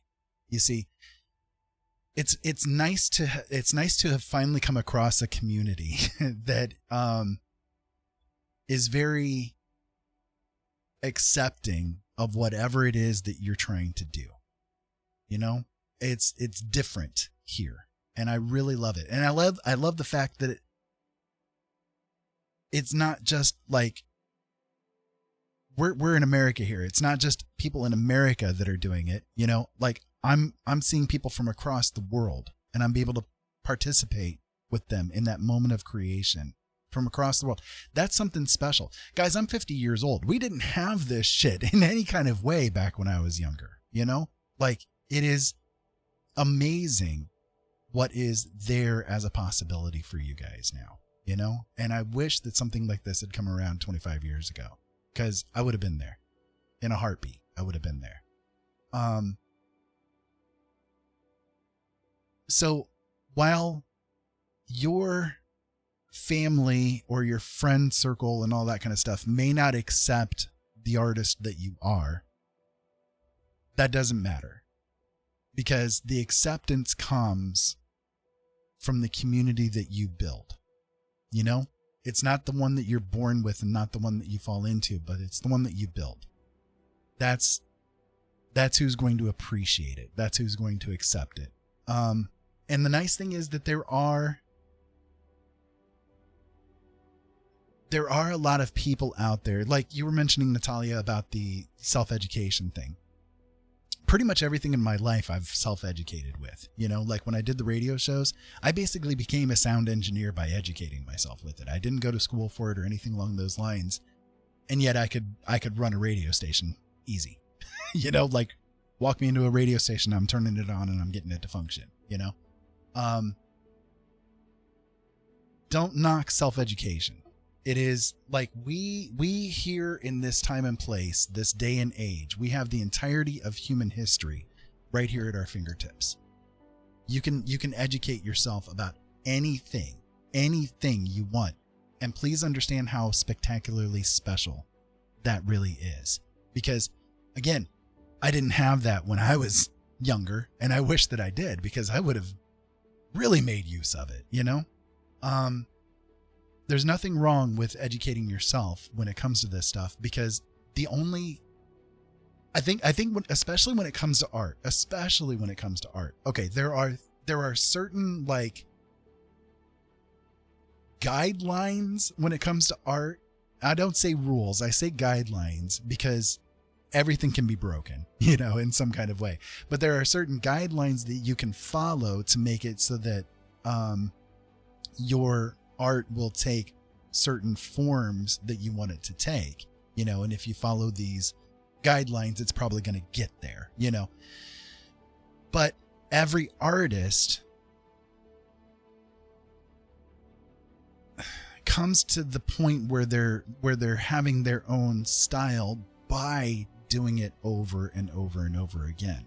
You know, if you make a face 1,000 times, that 1,001st time is going to look a lot different than the first one did.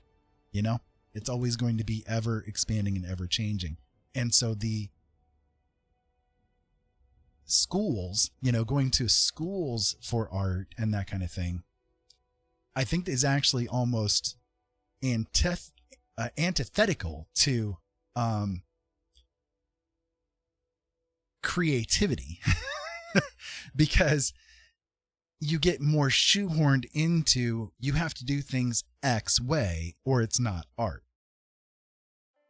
I hope that all that's making sense. Like I said, I might tick a couple of people off with all of this, but I'm not trying to. These are just my own opinions and what has worked for me, you know? Look at Jolene.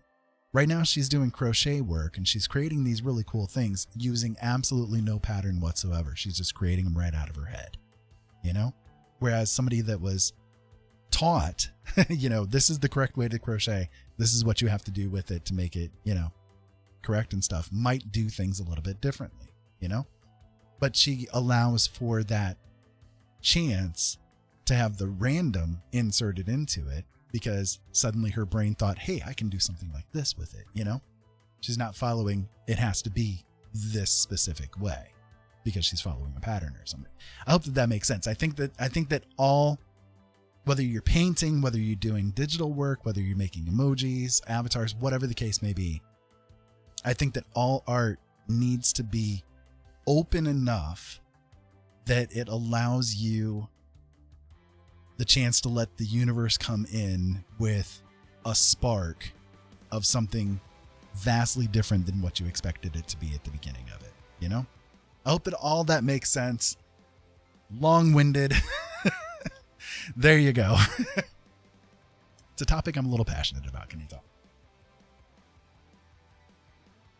Okay, Jolene, if you don't mind catching me up on the chat. I know people have been talking, and I'm sorry. I don't know what you read to. Okay. Because I know you read a little bit of something. Do you remember? And I can read from there. It's fine. I got it. I got it. No, well, there's a lot. I mean, I can read. Shield your eyes. I will read. I think the last thing that I saw was when Fox or Bull, whichever one it was typing in Spanish to Natalia. Okay. So it's been a little ways. Okay. I will continue from there. Oh, no. I'm sorry. It was Devane when they said, I like how instantly the moment, graphic design. Yeah, that's the last I saw. Yeah. Okay. I'm sorry, guys. I try to keep up with chat as best as I can, but my dang eyes. Well, not only that, diarrhea of the mouth. Yeah, that too. But it's fine. It's fine. It's not a bad book. We all love you. That's why we're here, right? Fox and Bull says... I'm sorry I talk a lot. I miss my talk shows. They aren't viewed as traditional quote-unquote artists, despite them being part of that, just a different platform. More traditional art, like painting, is seen as a luxury, a hobby, and not an actual job. Correct. Yeah, and that's really sad. It really is. Natalia said the culture lives in like 30% of their space, and that space is like money, money, money. Oh, yeah. 10%. 10%. Natalia said... The money thing is even more so here in America, like here in the U.S. It's sad. Fox and Bull says, talking to people on the internet across the world was a strange experience, even for us in the 90s. True that. True that. Natalia says, if you know how to build a machine or something, they support, or you work with numbers, but if it is different, they don't think support is necessary. Devane says, for real, the moment I started to accept how everyone else is doing art instead of trying to compete with them, my love for art has become huge. Right. Yeah. Let me throw something in there real quick. Yeah. Okay. Go ahead. I was just going to say, because you shouldn't really look at other people as competition. You should look at it as like forms of inspiration, or, this is someone I can become friends with, I mean, it's the big reason why Jolene and I are all about allowing people to share their art here. I love looking at what other people do. It inspires me to do better. It really does. It inspires me to do better. And none of the artists here are competition to me. You guys aren't taking anything away from me by doing art yourself. You guys are the ones that have inspired me to do more. And I'm fully of the belief. I've got this like weird shadow going across my face because of my phone. I'm sorry, guys. I'm just noticing you guys aren't even like really seeing me talk. Anyways, I fully believe that a rising tide lifts all boats. When one of us is doing well, all of us can do well. You see what I mean? Like it's a matter of seeing the person succeeding and saying, okay, I am super happy for you. Now let me see if I can figure out how you did it so that I can try to do it myself. You know what I mean? Like try to break down what's the person doing, because like I see people on Twitch that, at any given time they're doing art, but they have like, 150, 200, 300 viewers, and it's like, okay, see, I love watching them. What are they doing with their marketing? What are they doing with their selves? How do they interact with the community? So on and so forth, that has gotten them to that point, and try to break it down a little bit. How can I be inspired by what they've done to make my own business have the same kind of success? Nobody's a competition. We're all in this together, and we've all got the same backgrounds of coming from places where art has not been an accepted mainstream thing. All of us. There is no place in the entire world where art is a mainstream accepted thing. Not one single place. There are places where art can be appreciated maybe a little bit more, but it's still not mainstream. Every artist deals with that outcast sort of, I don't want to say mentality, but you guys get the idea, where that's how you've been treated as an outcast in some kind of way. All artists, every artist out there has had somebody say, you need to get a job or you need to do this. I mean, I know of artists that are making literally thousands of dollars a month doing their art, and yet somebody still says, you need to get a real job. Bitch, what? You're working at McDonald's making, $500 a month or whatever, and I'm sitting here with, $3,500 a month. Who's wrong? I'm just saying, like, every artist has that. So if you guys do have that, just recognize you're not alone with it, okay? All right, I'll shut up now. Go ahead.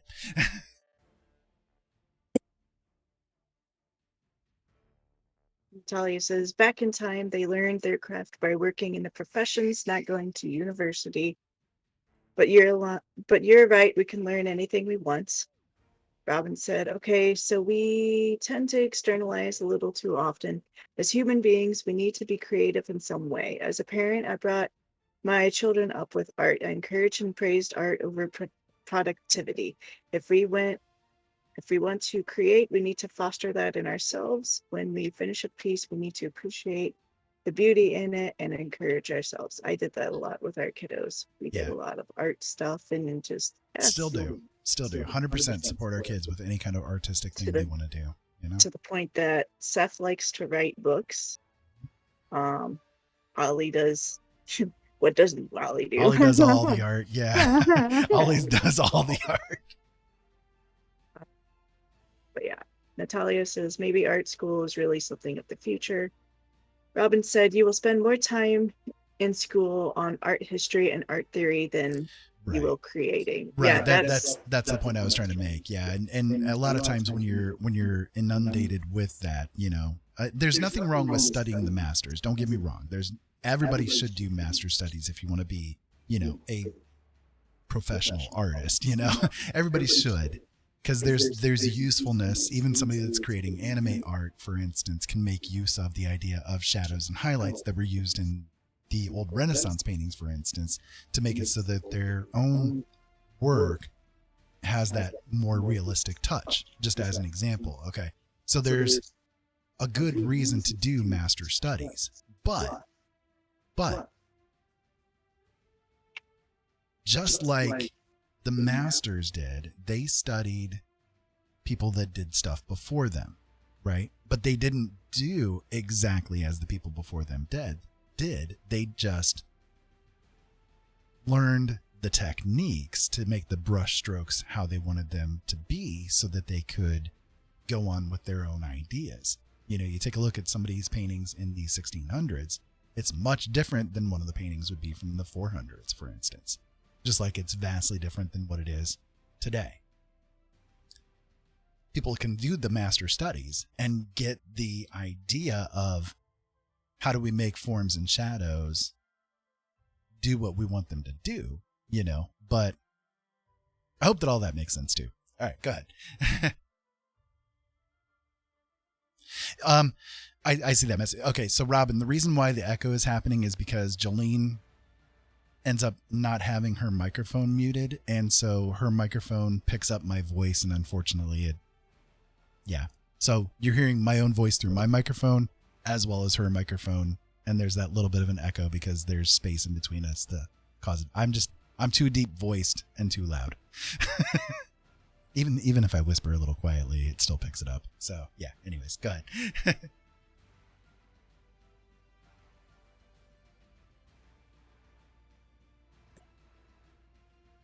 Natalia said, yeah, maybe I just stuck in a never-ending issue and just have to open. Yeah, thank you. Devane said the university I went to was super practical. I was fortunate. I can skip that part, it looks like. Robin said inspiration, not perspiration. Natalia, oh, then they're talking about the butt bot. Natalia said relatives can also be so hurtful, like what you do is nothing. Fox and Bull said, and when they say that, it sounds like they're saying you need to get really exploited. Natalia says it's like psycho behavior. Get a job to get exploited by others. That is real. Robin said, oh yeah, the echoing. Beauty asks, what's the topic? I was cleaning windows. They had a film of foggy on them. We're talking about art and how art is not really appreciated. And meaning, like, you know, in well, schools, you mainstream. go on, honey. Yeah, so like in schools, mainstream, so on and so forth, you know, we encounter those of us that do art forms in any kind of way. That, listen, I got it even when I was doing writing, you know, when I was publishing books and stuff. Any art form, musicians, you name it, any art form suffers from the get a job mentality. You know, you could be making money doing exactly what you want to do, you know, what you love to do, doing creative things. If you're making enough to survive, then why argue against it? You know what I mean? So, hey, Crypt, welcome back. We're just kind of discussing art theory, art appreciation, you know, and how there's the lack of art appreciation in the mainstream kind of stuff. It's sad, you know, but I do think and bear with me, guys, with this, because I do think, and I'm not trying to like generationalize things here, right? But I think that the younger generation right now has kind of like more of an inherent appreciation for artful things than people of, say, my generation or the generations before me. Because there's been much easier chance to be exposed to it. To that mentality, I mean, you know, like it's not okay. And again, getting a little political. Okay, but I think that a lot of the generation today, you know, the ones that are young today, coming up, have a much more prevalent screw you job mentality than the one that I was raised to have. Back in the 70s and 80s when I was growing up, the main thing that was pressed into people so much and what we believed was that you have to go to college to be a success. Whereas nowadays, even though the schools try to push into it, in order to be a success, you have to go to college, more people are saying, screw that, than there were during my generation or Jolene's generation. So perhaps in the coming couple of decades, as those people get older and start taking over the positions of education and jobs and so on and so forth, perhaps we will see more of an expansion of the artful forms of things than what we've seen recently. There was something else that I had in my head and I was going to say it and now I can't remember.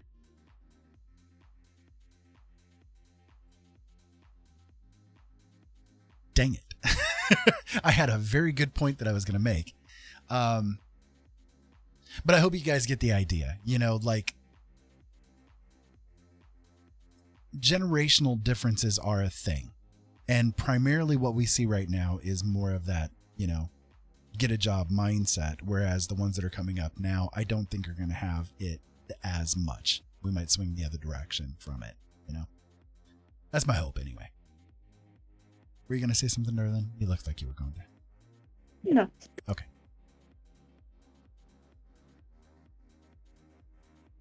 I butted them. You have to make decisions about how you butt to live. Well, making decisions about how you butt to live is definitely a thing. But go ahead. Okay. Go ahead and read off what people are saying. There was a time when the only people that were artists were those supported by the monarchy, and they did not have free expression working for the church or monarchy, but they did stuff on their own as well. Robin said, absolutely you can. My daughter earns her living painting. My son does computer programming, which is an art form in my eyes. Mine too. You may not get rich, but you can live decently and be happy. Exactly. Right. I told them you have to make decisions about how you want to live. And then Fox and Bull said, I really hope so, because this art is useless. Mentality is exhausting to deal with from others. It really is. It really is. And then Robin said, you can live modesty doing what makes your soul happy, or you can slave for someone else to pay for your money. Yeah. That's actually the same point I was going to make earlier too. The same idea, Robin, is that, like, you know, if you're making enough to pay your bills and get by, you don't need anything else beyond that, right? Anything else that does come in would be nice, but that's not a need, right? Your needs are fulfilled. You've got enough food in your belly. You've got enough cover over your head for the storms, right? Anything beyond that is gravy. But if you are a satisfied person living a reasonably stress-free life because you're doing what you love to do, then there is nothing frickin' wrong with that at all, and nobody should ever argue against it. I would much rather have enough to get by without having to worry about it, enough to get by and do what I love to do than work a job that is literally killing me. Because I've been there before. That is not a fun life to live. And there's no point in living a life like that. You know what I mean? Like that's the thing. There are so many other things that you could do. Why live your life that way? If you can avoid it, do so, and I know it's not easy. Like, it's not easy for people to get to that point. It takes work to get it to that point. Don't get me wrong. It's a business, making your life of ease a thing. How is it that I had phrased it one time? It's hard work being this lazy. I mean, it really is. It's hard work, but once you get the things in place, it starts to fall together from there. Like you have to put energy into it to get energy out of it. That's just the way that life is. But once you do start that pendulum swinging, it'll swing, Hope that makes sense.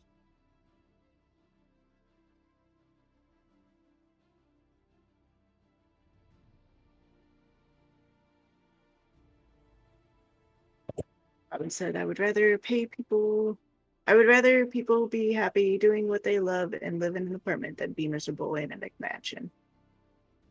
And then Natalia said, yeah, man, life is much simpler than we make it. I mean, it kind of comes down to the fact that, like, why would you want to live in a mansion? Like, I've lived in houses that are really, really big. Not mansions, more like McMansions, right? Those McMansion things. And I hated it. I did. Like, it was just, it was tiny empty. house is like so up my alley. Tiny houses, yeah.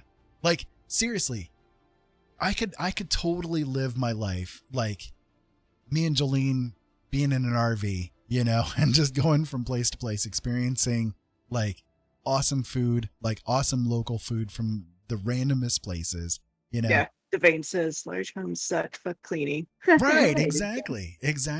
Like, I would rather do that than live in a mansion, by far. The only thing I would really want, like, my ultimate dream, I'll just throw this out there, right? Because why not?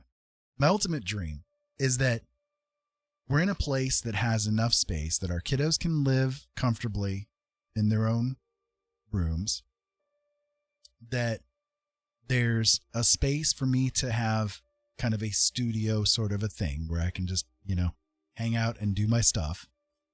And that there's a space for Jolene to have like a room of her own to just stuff it as frickin' full of crochet stuff as she wants to have.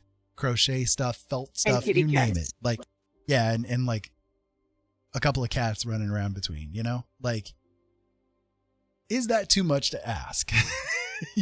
Like, that's literally all that I would like. And I hope that I can get there someday. That's my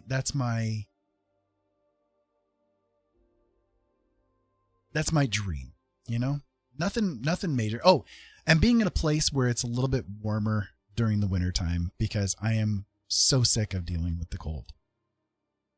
So I'll just throw that out there. And a decent piece of land so we can grow things. Yeah, that'd be nice.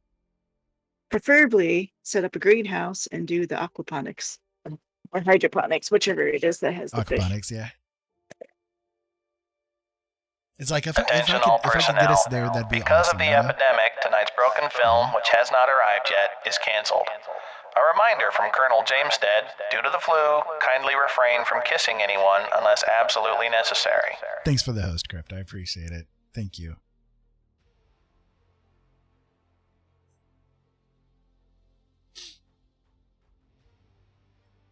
It's like if I could get there, then like I'll know I have reached a point of satisfaction with myself. That like that would be the ultimate happy space for me. You know what I mean? Like that would be a happy place. And unfortunately, like when we moved into where we're at now, we kind of had to do it under duress circumstances a little bit, because like the place that we had kind of was along those lines, not fully, but it had the potential, you know. But the place ended up getting black mold, and the landlord was doing nothing to take care of it. Literally, he said, just paint over it. So we had to get out of there because it was definitely affecting all of our healths. And I did it again, didn't I? I said literally again, didn't I? Jolene, you have to smack me upside the head and tell me to stop saying literally. So we had to move out of there and into the place that we are now because Jolene had her surgery coming up in December. And so we didn't know where to go or what to do. Thank you. She's smacking me upside the head. We didn't know where to go or what to do to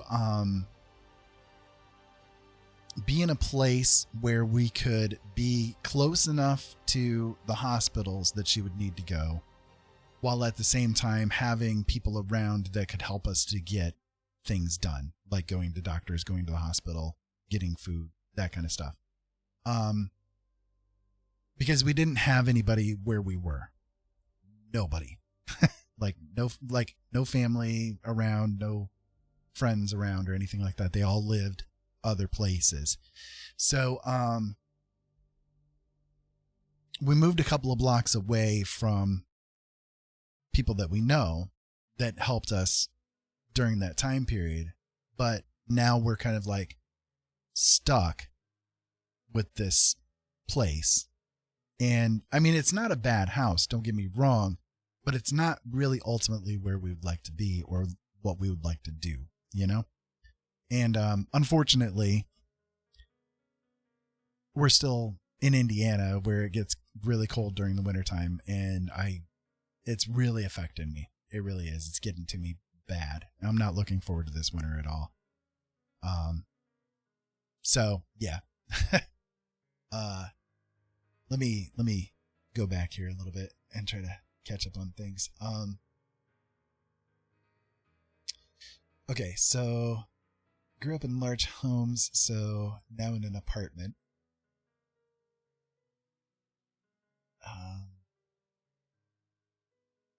I don't like apartments. I'm a very empathic person. I can feel what other people have going on around me, you know? And if I'm in an apartment, I am way too close to being around other people. And like it grates me, you know? It's like, no. I gotta have at least a little bit of space between, you know? Live in a 900 square feet house, paid $15,000 for. No debt, still more room than we need, and we're happy.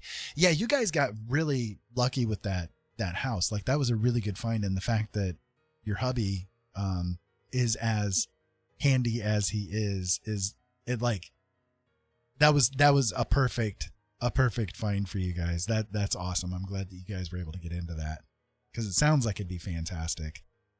I've seen pictures. I've seen your videos. It looks awesome. The cold is serious. Need heat. Yeah. Houses prices are so gosh damn. That's so much lower than here. I'm happy in my house, working in a job that I hate. Been here 4 years and don't even make $20 an hour, which is not considered livable in Massachusetts. Dual income helps, but I'm miserable at this place. In a 14,000 square foot home, got it for $265,000. That's actually a pretty reasonable price for a house that big. It would probably go for about the same here in Indiana, maybe a little bit more. But that's like kind of odd in other states to have it be like in California. A comparable one would probably run a good 10 million at least. To be fair, the house was crap when we bought it, but my husband is a contractor and it's getting better. Right? Yeah. Oh, 1,400 square foot. Okay. I was gonna say 14,000 square. Jeez, you are living in a mansion there. Not mentioning how much my apartment is.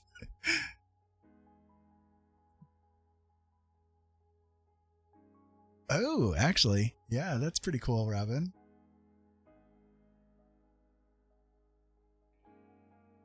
I do too, Robin. Like I've spent time like on what is it? It's like this Countryland website. I get their newsletter emails all the time telling me, oh, we've got these deals available in Kentucky and Tennessee and Texas and blah blah blah, and so they sell just land, like there's no Good housing night, or Crypt. anything like that.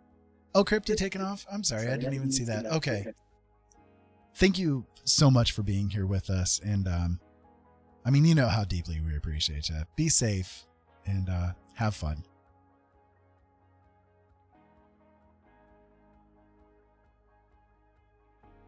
Yeah, that would be a steal for a duplex, Beauty. Around here, I think a 1,400 square foot home around here, if it's like been well maintained and in a good neighborhood, it'd probably be about 350 to 400,000.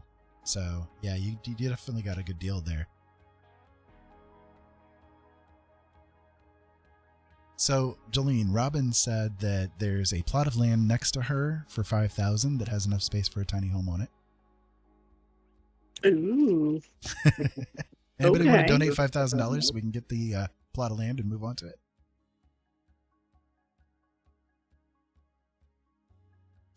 Yeah, Massachusetts definitely has some weird tax stuff. That's for sure.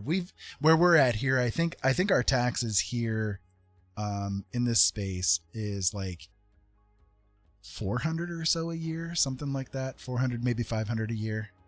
It's not too bad. It's like, it's all wrapped up in the mortgage though, so.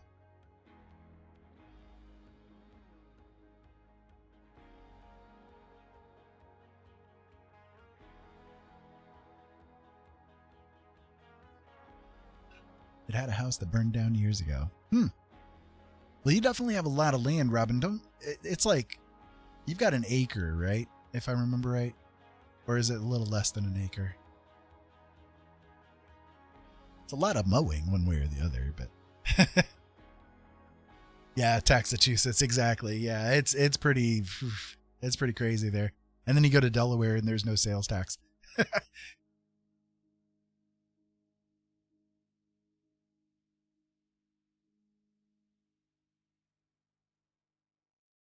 Oh, 1/5 of an acre. Okay, gotcha. Well, that's still not too bad. That's a pretty good amount of space. I mean, look at all the freaking vegetables you plant. You got a nice yard. Hey, lady, you got a nice yard. I'm gonna come mow it all down.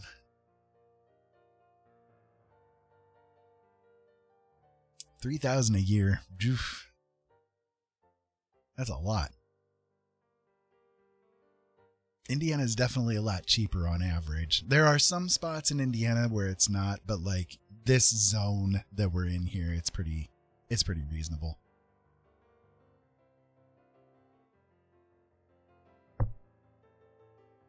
Yeah, you do a lot with the space you have. You really do. Like, Robin has like the best yard ever. She's all about like her yard is food. Which is exactly what me and Jolene would love to do. There are mansions in Italy that are abandoned or just in decay. I don't understand why rich people don't buy them for tourism or hotel or whatever. I mean, it's all about investment, you know. If they don't expect that they'll be able to get as much out of it as they would investing to get it repaired and stuff, they're just not going to bother with it and they'll let it fall down. I mean, it's like here in America, for instance, the federal government spends $1.7 billion a year just $17 billion. $17 billion a year just maintaining buildings that are sitting empty. You know, it's like they could be used for so many different things, but they don't do a thing with them. They just sit there empty. You grow pretties too, yes. Yes, you do. But I don't talk about the pretties. I don't like the pretties. I talk about food. I'm more interested in food. Jolene is eating again. What are you eating again, darling? You're eating fruit, aren't you? Kiwi and an apple. Yep, I knew it. Fruit. This woman is all about fruit, man. I'm telling you. She's very fruity. Do you want to try a slice of yellow kiwi while I have it out? I mean, sure. I'll give it a shot, I guess.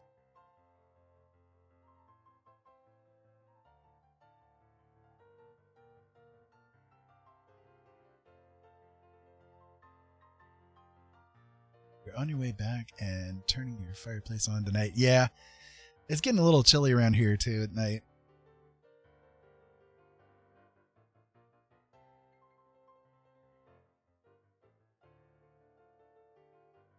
You want me to eat this skin and everything? Okay. I'm about to try a yellow kiwi for the first time here. All right, beauty. Good night. Sleep good. Good night, beauty. Have fun. Get some good rest, please.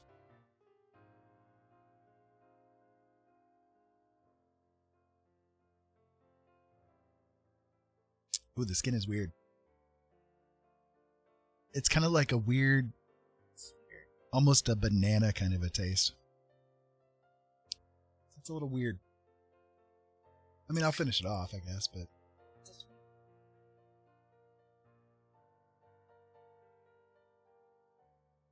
very banana. I prefer the green still. Green kiwi. Very banana.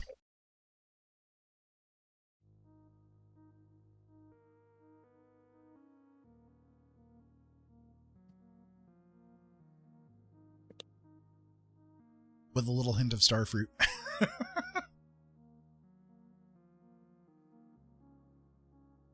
It's not too bad. I'm just not a big fan of kiwis, I guess. Green kiwis, definitely not. I'm not a big fan at all of kiwis, but I figured, okay, this is a yellow kiwi. I'll give it a shot, see what happens. Nah, not up my alley. Not really at all. Yeah, I prefer green. This is sweeter, and I'm not a fan of the taste. But you'll eat it.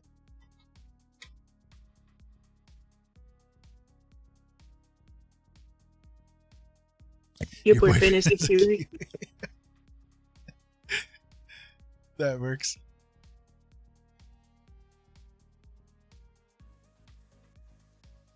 I like tartar fruits, you know, like really tart blueberries, or very like almost not unripe, but like just ripened strawberries and star fruit, that kind of stuff. Very, you know, the more tart it is, the more I'll be apt to eat it. Raspberries, oh, I love raspberries.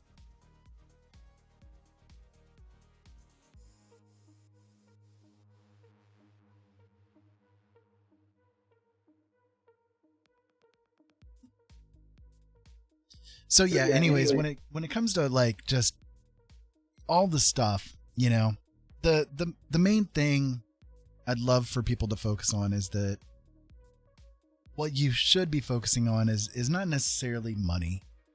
I mean, money, they say money can't buy happiness, but you know, only poor people have the ability to say that, I guess, you know. In a weird way, it's kind of the truth. Like, we don't, like, people who have been poor all their lives, like, don't understand that money can make a difference as far as like stressors goes. But if you could, you know, if you can have enough to get by and not worry, like not have to stress about like where tomorrow's dinner is coming from, then, you know, anything beyond that is just, it's gravy, you know. I would love to get to that point. We're not at that point yet. We still have concerns. What is it?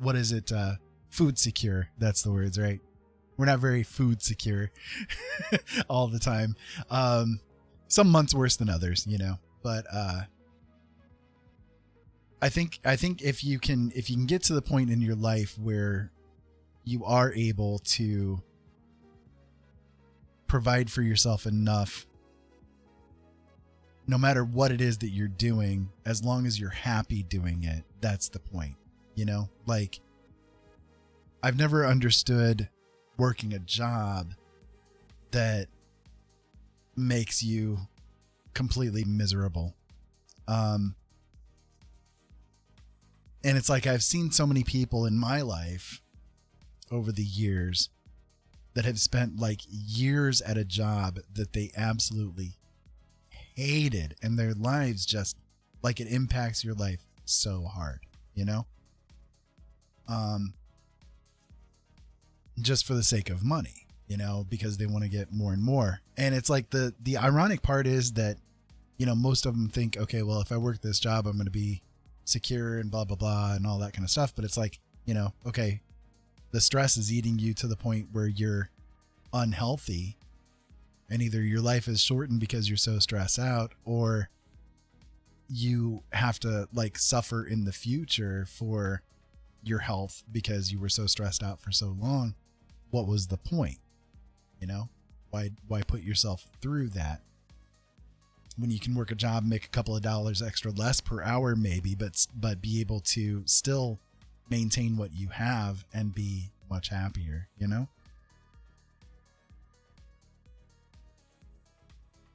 Right, Devane. See, and there's this like idea in philosophy, or at least certain philosophies that I've really like resonated with me, that the idea of want is not the same as the idea of need. And one of the problems with wanting things is that you're always going to want.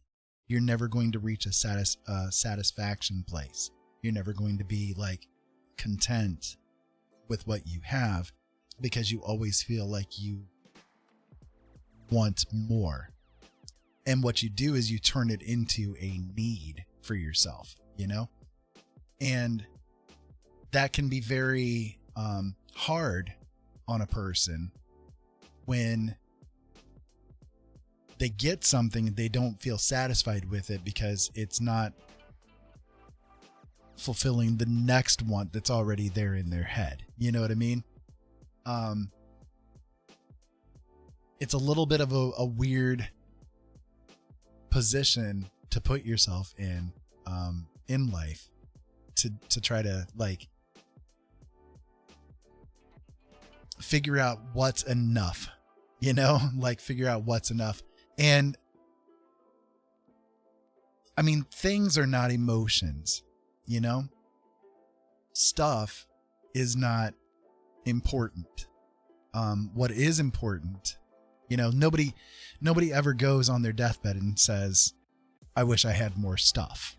You know, it's always things like, I wish I had more time for my family. I wish I spent more time with my wife. I wish that I had this and I had that, you know, or I did this and I did that kind of things. Not, boy, I wish I had that other painting hanging on the wall there or something like that. You know what I mean? Like, it's a little weird, but I think that when we go through our lives and we keep going from want to want to want, it's more of a detriment than you realize, you know? Yeah, your kids didn't want your stuff. Yeah, exactly. More memories, not more money. That's a really good way to put it. I like that. I'm going to use that. I'm stealing that.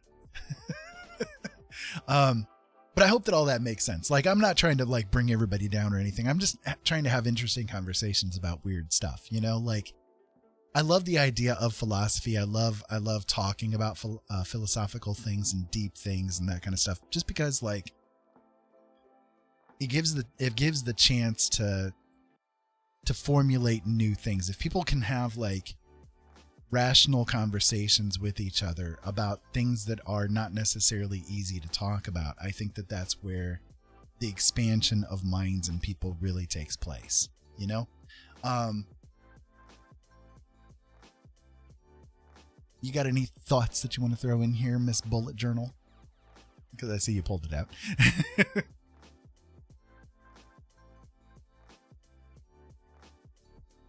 Nope, she's dead quiet. I've just been letting you talk. Oh, you have, huh? Mm-hmm.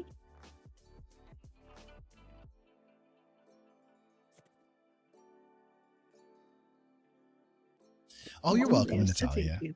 Yeah, you're very welcome. Like I said, I love just talking about stuff, you know, just, I think that, okay, like I may sound strange for thinking this, but I think that one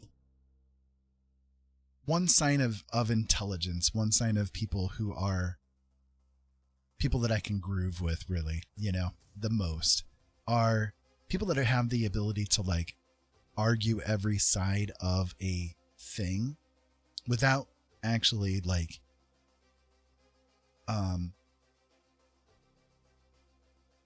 taking on the thing, you know, like, because then you're able to look at a more well-rounded, well-synthesized sort of a perspective on subjects, you know. Now, there are some subjects that absolutely should not be argued, you know, racism, sexism, all that kind of stuff. Those things, you know, they're not arguable, you know, but I think that everything else can be.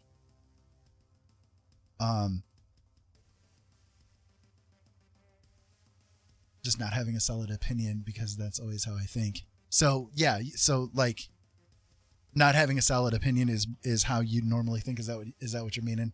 I'm just trying to make sure I've got you clear. Hey, Weirdness, how you doing? Come on in. How is the crystal tonight? We're having weird conversations. You're the best person here. We need more weird people in here having weird conversations. We're kind of like having some philosophical discussions and that kind of stuff tonight. We were talking about like art school and whether or not it's a good thing, art in schools and the lack thereof, and the lack of support for artists and so on and so forth out there. So you're more than welcome to join on in with whatever it is that you have to talk about, whatever's on your mind. I've been working on this piece up here. It's not finished, but I've had a really bad pain day today, so I've just kind of like been giving myself a break, but I still wanted to stream so that I could be with you guys and kind of cheer myself up a little bit. So yeah. Gotcha. Okay. I thought that's what you were meaning, but again, like, see, I think right there is a pretty good example, you know. Sometimes people write things on the internet and they're not like, they're not getting understood the way that they wanted to be understood. And so people like immediately jump on them and stuff. So I try to be different than that. I try to make sure, okay, I'm just trying to make sure I'm not confused about what you were meaning or intending or anything along those lines. I try not to read intent in text because I'm not able to feel your emotions. I'm not able to see the reactions and so on and so forth. I hope that makes sense. But yeah, I can definitely understand that, Devane. I don't think that there's anything wrong with being open-minded, but not so open-minded that the brain falls out, kind of a thing. You know, like, again, there are certain things that aren't arguable, like racism, homophobia, sexism, you know, all that kind of stuff. That's just wrong on every level. You know, if you're if your opinion makes it so that a group or a person is marginalized and hated upon, then that's not really an opinion. You know what I mean? Like that's not something that should be acceptable to anybody. But anything else, I think so. Like there's this weird thing that happens with human psychology that if you have an emotional attachment to a thing, you can no longer think critically or logically about that thing. There's always going to be a certain point of cognitive dissonance that comes into play when that subject comes up, if you have an emotional attachment to it at all. So for me, one of the things I try to do is try to not have an emotional attachment to a thing until I have made a decision about how I want to feel about it. You know what I mean? And how I want to feel about it is going to come about because I've tried to take a look at all the sides of the issue, you know, and form my own emotional opinion upon it, you know, because sometimes we don't get all the sides of everything.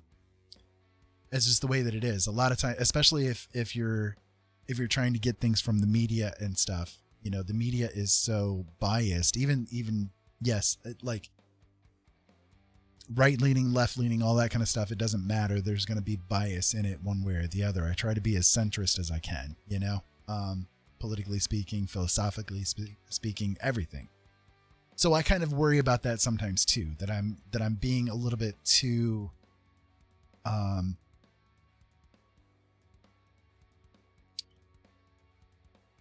objective, but there's also this idea, again, in philosophy that actually has come about since the time that the astronauts first started going out into space.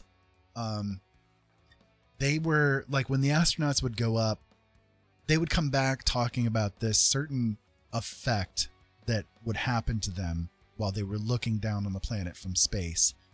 They would look down and they would see this planet that we're on here right now, that every thing that we know that has ever existed is right here on this little ball. It's right here on this little space. Every king that's ever lived, every person that's ever lived, every historical event, everything has always been right here on this little ball. Okay. And it kind of changed them to look down on things like that. It became a thing that they called the overview effect, where they no longer really looked at things quite the same way. And one of the things that I've tried over the years to do with myself is to look at everything from as much of that kind of perspective as I can. So like if I try to learn something about history, I don't just try to learn about the event that took place. I try to learn about the context of the people, the events, the things that led to this, you know, try to get as much of the overall picture of everything that took place as I can before I decide, as a historical kind of a thing, you know, again, the future will judge history, right? That's sort of what it all comes down to. Before I make my opinion about something along those lines, you know? Historical materialism, that's probably another good way to put it. Yeah, that's probably another good way to put it. So I see people are talking. If you wanna catch me up a little bit, I'm sorry. I know I'm blabbing a lot tonight, and if it bothers you, I don't make any apologies.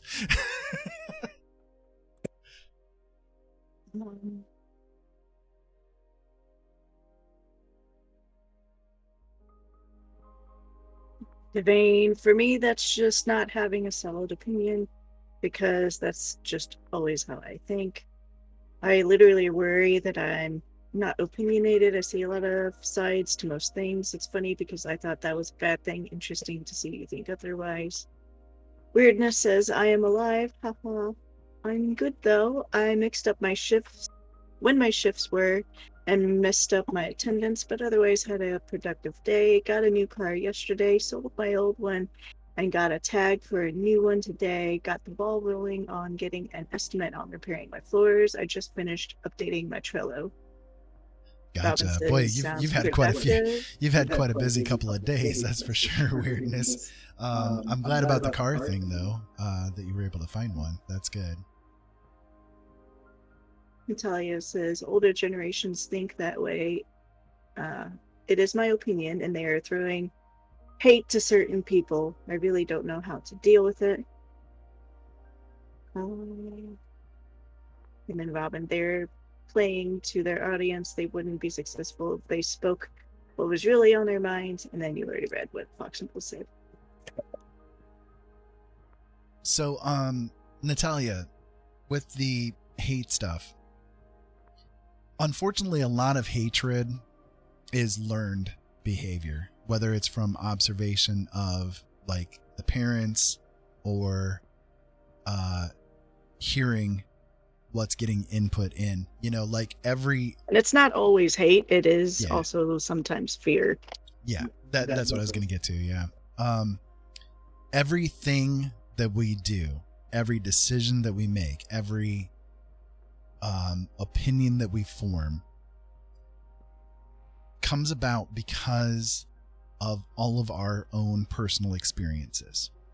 Every decision that we make, everything that we do is done through the filter of our experiences that have come before. So whether that is a news article that you read, a person that you meet on the street, an event that happened in your life, or just passing somebody by on the street, everything that you've ever done leads you to this moment in time and any decision that you make. Okay. So if you've had experiences with people trying to teach you that you should hate X person or despise X thing or whatever the case may be,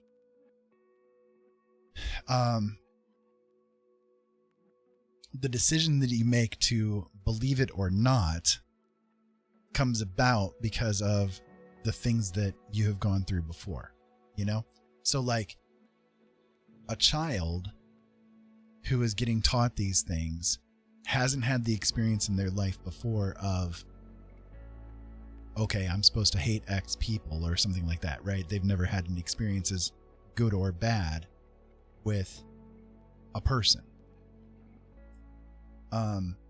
So they believe what they're being taught. They believe it, they take it in because now that becomes their personal experience. You see what I mean? Whereas somebody that has been through life in some kind of way and has had their own encounters and their own blessings and misfortunes, can hear somebody say those exact same words that's being said to the child and say, that's bullshit. You know what I mean? The child doesn't know that the hateful words that are being spoken are bullshit. They don't have the experience to be able to judge that. You see what I mean? They don't know. So like I can kind of talk on this topic. Sure. So it's like, I'm not going to get into specifics, but my mom a lot tried to teach hate to me, breed hate. Very opinionated. I come from a very opinionated family where it's kind of like, if you're not kind of the same as us, you're kind of beneath us kind of thing. And it's stupid how they act and behave. And it's not like they're not snotty with it. They're not like in your face with it, but it's behind closed doors kind of thing, And so my mom would try to teach me. I mean, I'll just give a light example that people that live, this is kind of a common misconception, a common one, but like people shouldn't live in trailers because of so they're dirty and they're poor and there's, blah, blah, blah, blah, blah. That's just one simple example. So like, for example, when I left my mom to live with Ira. I was moving into Ira, and we were in a trailer. And literally my own brother, so again, showing that it's familial, not just my own experience with my mom. My brother, who was not raised, I mean, he was raised with our same mother up until he was about 7, then continued when he was, continued with his dad. He called the day I moved out, and he's like, you moved into a trailer, right? Like, how could you do something like that? You were moving into a trailer. And it's stupid, because at the same time, there was a member of the family who did live in a trailer at some point in time. And then at that point in time, they were living in like a great house. So it's like, why are you, it doesn't make sense. It's the hypocritical nature of the family, but it's just my own. And it's yet one more lived in a reason why she family. walked away from her family. Right, because I have lived with the family that is very much that way, where it stems from both hatred and fear, where it's like, you shouldn't do this, you shouldn't do that, you go outside the norm, you do this, you do that, I mean, it's like, yes, there was good qualities of the family. For example, they very much so nurtured art and creativity. But beyond that, like, if you were beyond said thing, then you were, it was, I mean, I'll give another example. The most hypocritical thing about like my family is like, right, exactly, attached to self-image and control issues. That is hugely what it is. Oh, yeah. I'll give another example. So like, if the news said you're supposed to hate this person or hate this group or whatever, they pretty much followed in line with it. For example, before 9/11, there was the huge, the Mexicans are crossing the border and da da da da da, and they're gonna, before you know it, English isn't even gonna be the #1 language here, and I mean, just weird stuff. So like, family was all over that. And then 9/11 happened, and my family would ordinarily fall in line with the whole, oh, we are against the Iraqis, we are against them, the Middle Easterns, we are against them, doom on them, they would usually go along those lines, but they didn't, purely because I do have an uncle who was from Iraq. He is Iraqi. My aunt had married him, so because of that, it wasn't, but when they weren't around, it was kind of a hushed topic that they still kind of veered that way, which was stupid, because it's like, if we all like Ali, then why are we giving hate to these people? I mean, they're just people, it's not their fault that this situation happened, and it's like, you see the news and, oh, it's nothing but dust storms and just sand, and it's like, hello, we actually have a family member who could tell you that there's more to it than just that, but they're just falling in line with the media and everything. It was stupid.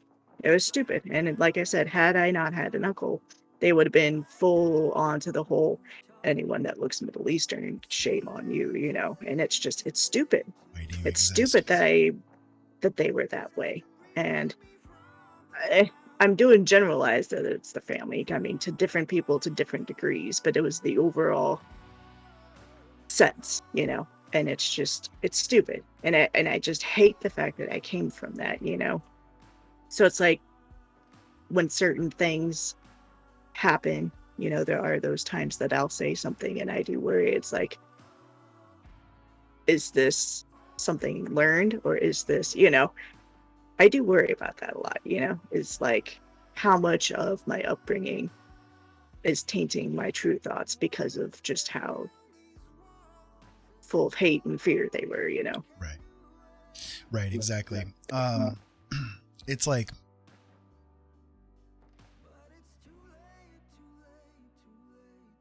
hatred, and just being led around by the news. Yeah. Again, like, as I was mentioning, hatred in and of itself is a fear response, you know?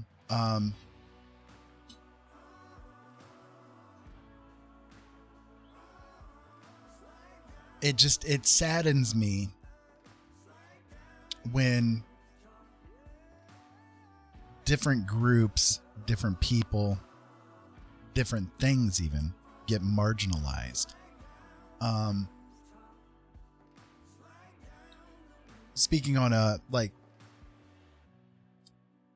different vein with it is people with mental health issues. Up until 20 years ago, it was a lot more prevalent for people who have been diagnosed with different mental illnesses to be feared and hated. I mean, I can jump in on that real quick Yeah. too. I mean, as I was just mentioning, my family and my own family, mental health was definitely not talked about. Not at all. Never a discussion. Never. Not once did anyone talk about even just depression and anxiety. Like, none of that was ever talked about in my family. It was, I don't want to say it was taboo. It was just, you don't talk about it. It just wasn't a thing. No one acknowledged it. No one talked about it. My mom had mental health issues. She knew what she had. And partly because of the lack of support that she had is why she treated me the way she did. I've already discussed that a little bit before, but yeah, I mean, yeah.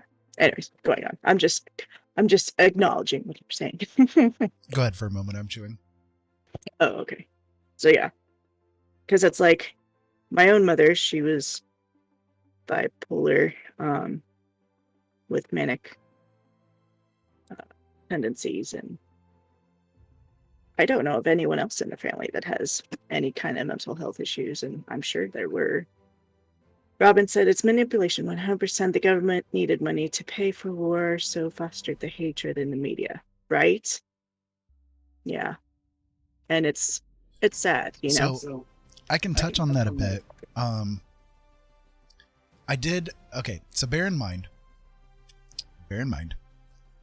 I did promise Jolene when I left the radio that I would not get into really too heavy, stressful political discussions, right? So I'm going to be very careful with all of this because I can get myself riled up.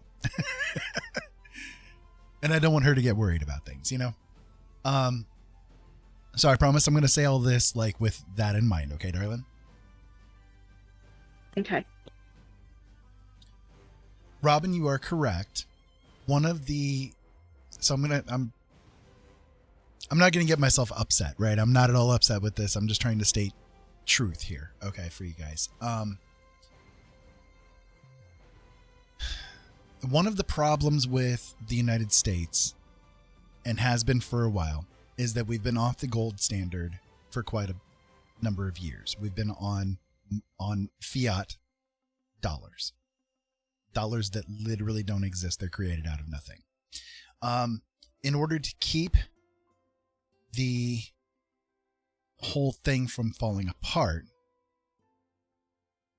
be riled up? No way. Yeah.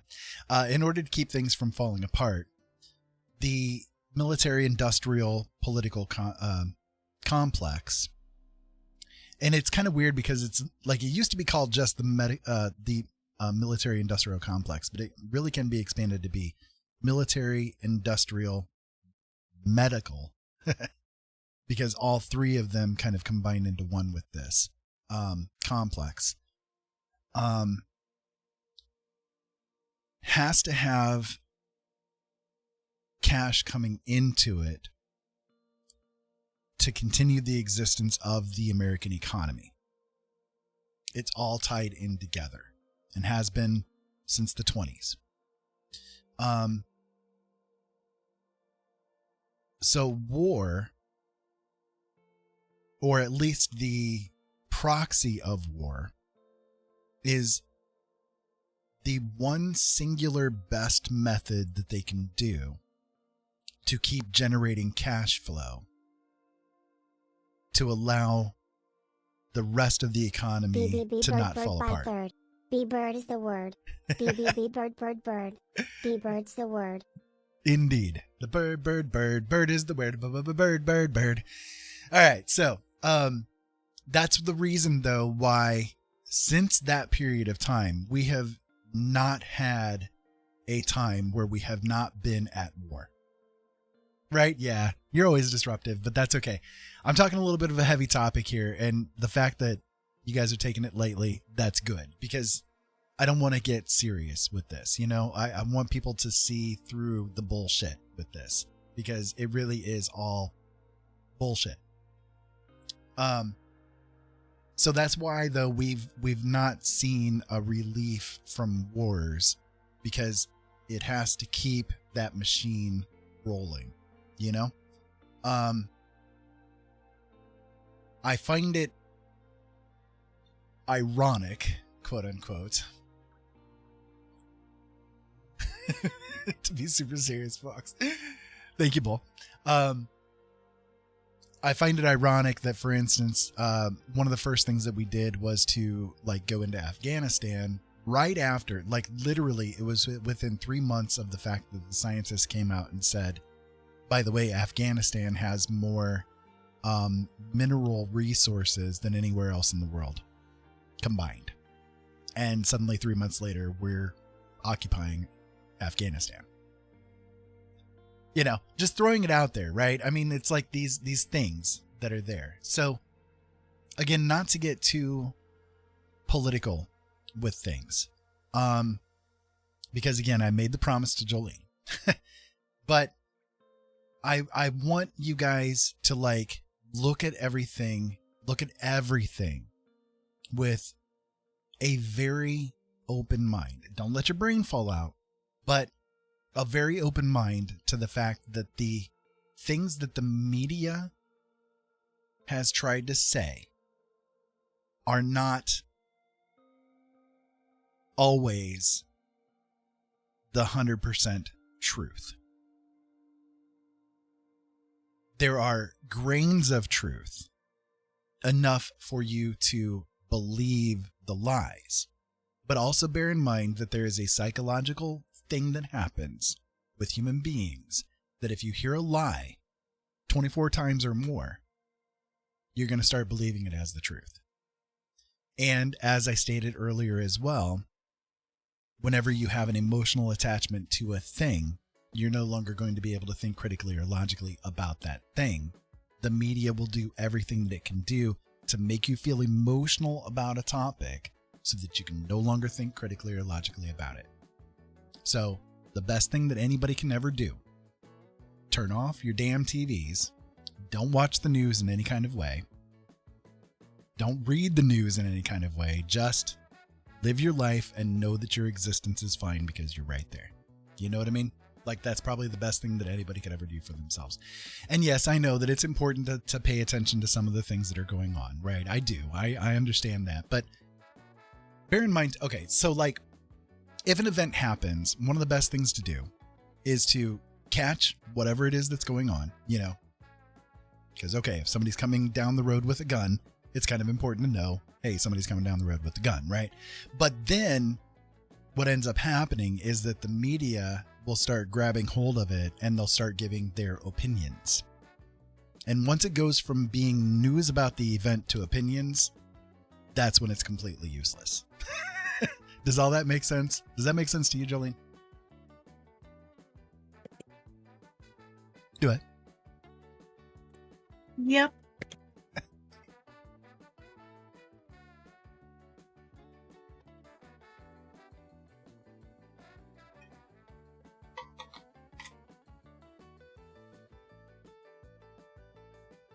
Right, Natalia, exactly.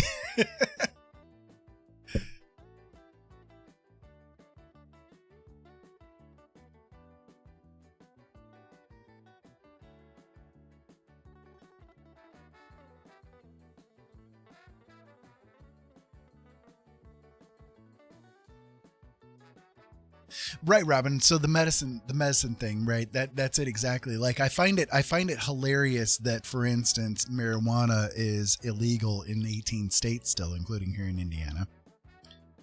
When the medical companies, the pharmaceutical companies, use marijuana as the base for a lot of the medications that are being used today that have worse side effects in like the most dramatic frickin' ways than cannabis could ever do. And yet those are completely legal, you know? It's kind of like with alcohol, you know, alcohol is like somebody that's drunk on alcohol is, I think, like even more dangerous potentially than someone who's stoned, you know? Like I would say, and that could be experience talking because I was raised by a whiskey drunk who was very abusive. Okay. I'm just throwing it out there that could be very, you know, much my own experiences I was speaking about earlier, you know, but I do think that in many ways, alcohol is more dangerous than cannabis, and yet it's completely legal and has been for the whole time, you know, well, till prohibition, you see what happened there, but yeah. What do you think about the drug companies, darling? Stupid and making too much money.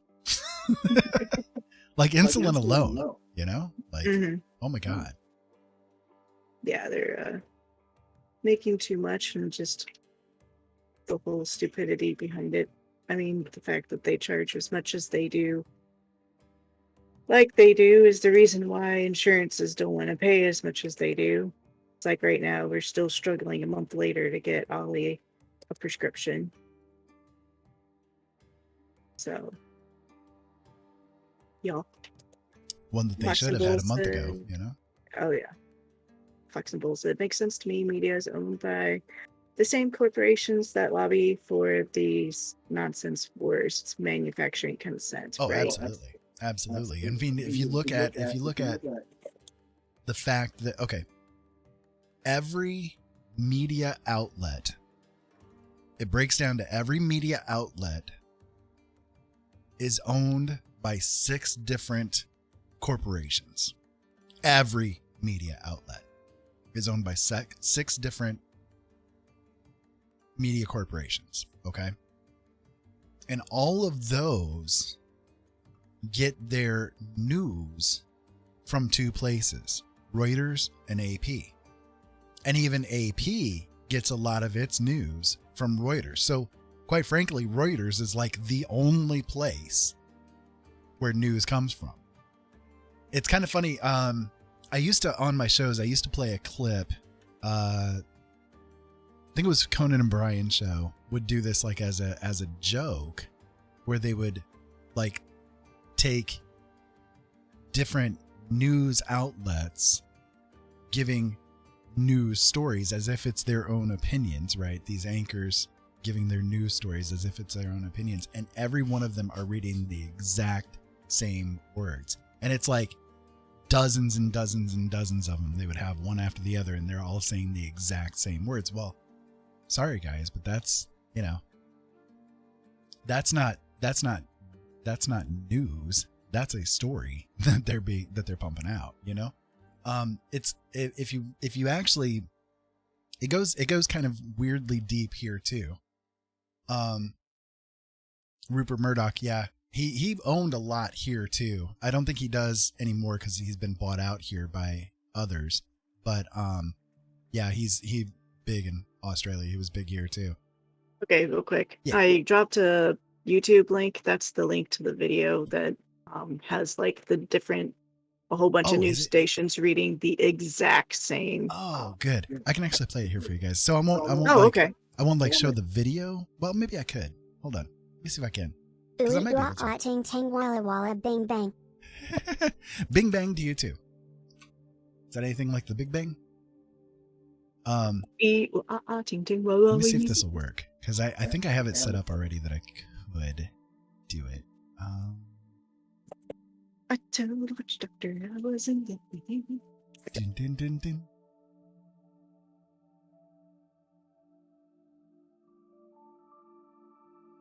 All right, let's see. Will you work? I think it will. All right, you guys will have to let me know if you don't see this. Do you see this? Do you see the image on your screen right now?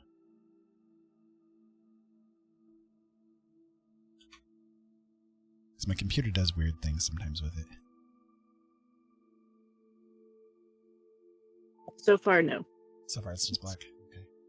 Nothing yet, yeah. There we go. I think that'll work. Yeah, there we go. Okay, got it. Yeah. Okay. This is like so super freaking crazy. Like it's interesting, but it's crazy at the same time. Yeah, there it is. Okay. So I'll just play it here. You guys will get the idea. San Antonio's Jessica Headley. And I'm Ryan Wolf. Our greatest responsibility is to serve our Treasure Valley communities, the El Paso, Las Cruces communities, Eastern Iowa communities, Mid-Michigan communities. We are extremely proud of the quality, balanced journalism that CBS 4 News produces. But we are concerned about the trouble and irresponsible, one-sided news stories plaguing our country. The sharing of biased and false news has become all too common on social media. More alarming, some media outlets publish these same fake stories without checking facts first. The sharing of biased and false news has become all too common on social media. More alarming, some media outlets publish these same fake stories without checking facts first.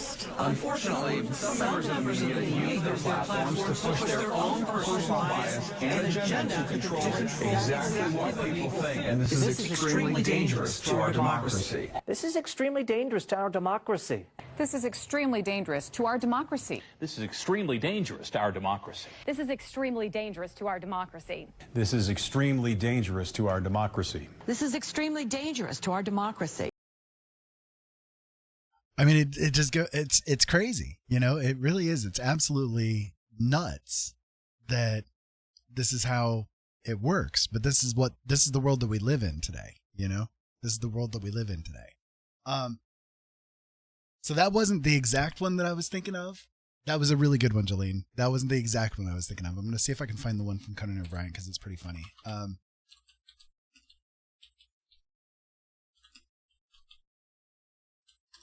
see if I can find it. They're extremely dangerous to our democracy. Right, exactly. Scripted, and then Fox said, this reminds me of when corporations tried to push the blame of pollution onto the general public. Right.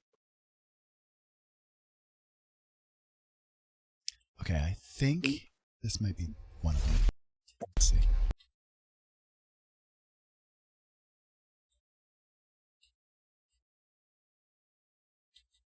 Okay, I'm just getting it through the little setup thing they've got there. Because, of course, it's, you know, media bias of their own kind of a thing, you know. But, okay, so here's... I'll go back to the other screen here. Nope, wrong one. There we go. Wrong YouTube one, quote unquote. So here's another one. Hopefully this one is the one I'm thinking of, but I think that it is.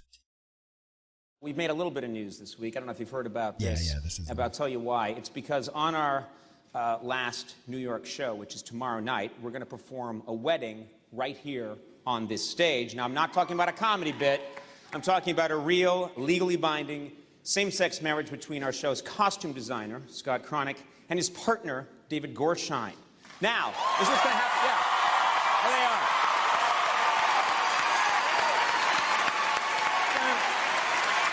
Of course, here's how it happened. Same-sex marriage isn't allowed in California, so Scott and David were going to get married during our week in New York.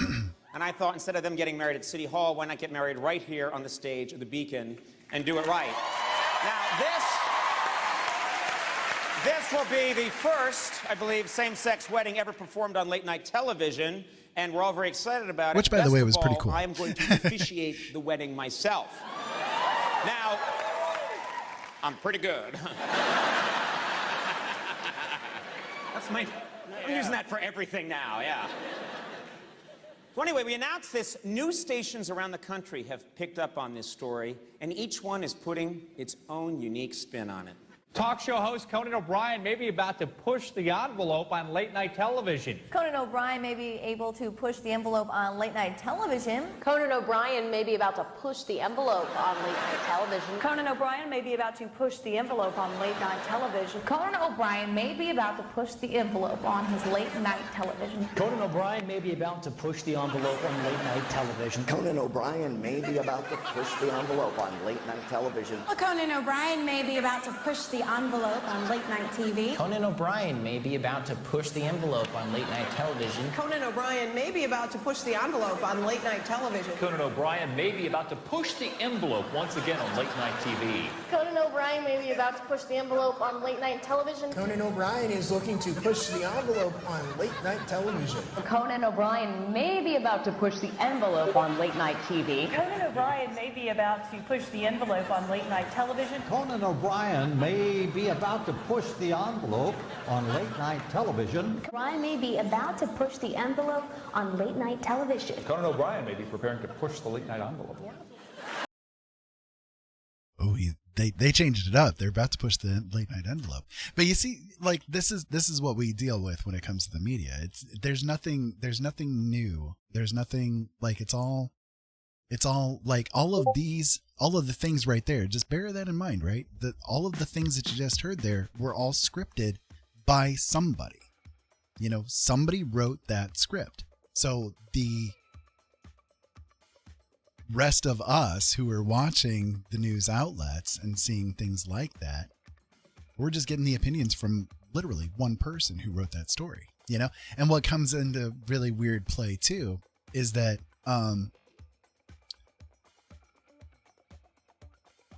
as the disco music plays, is that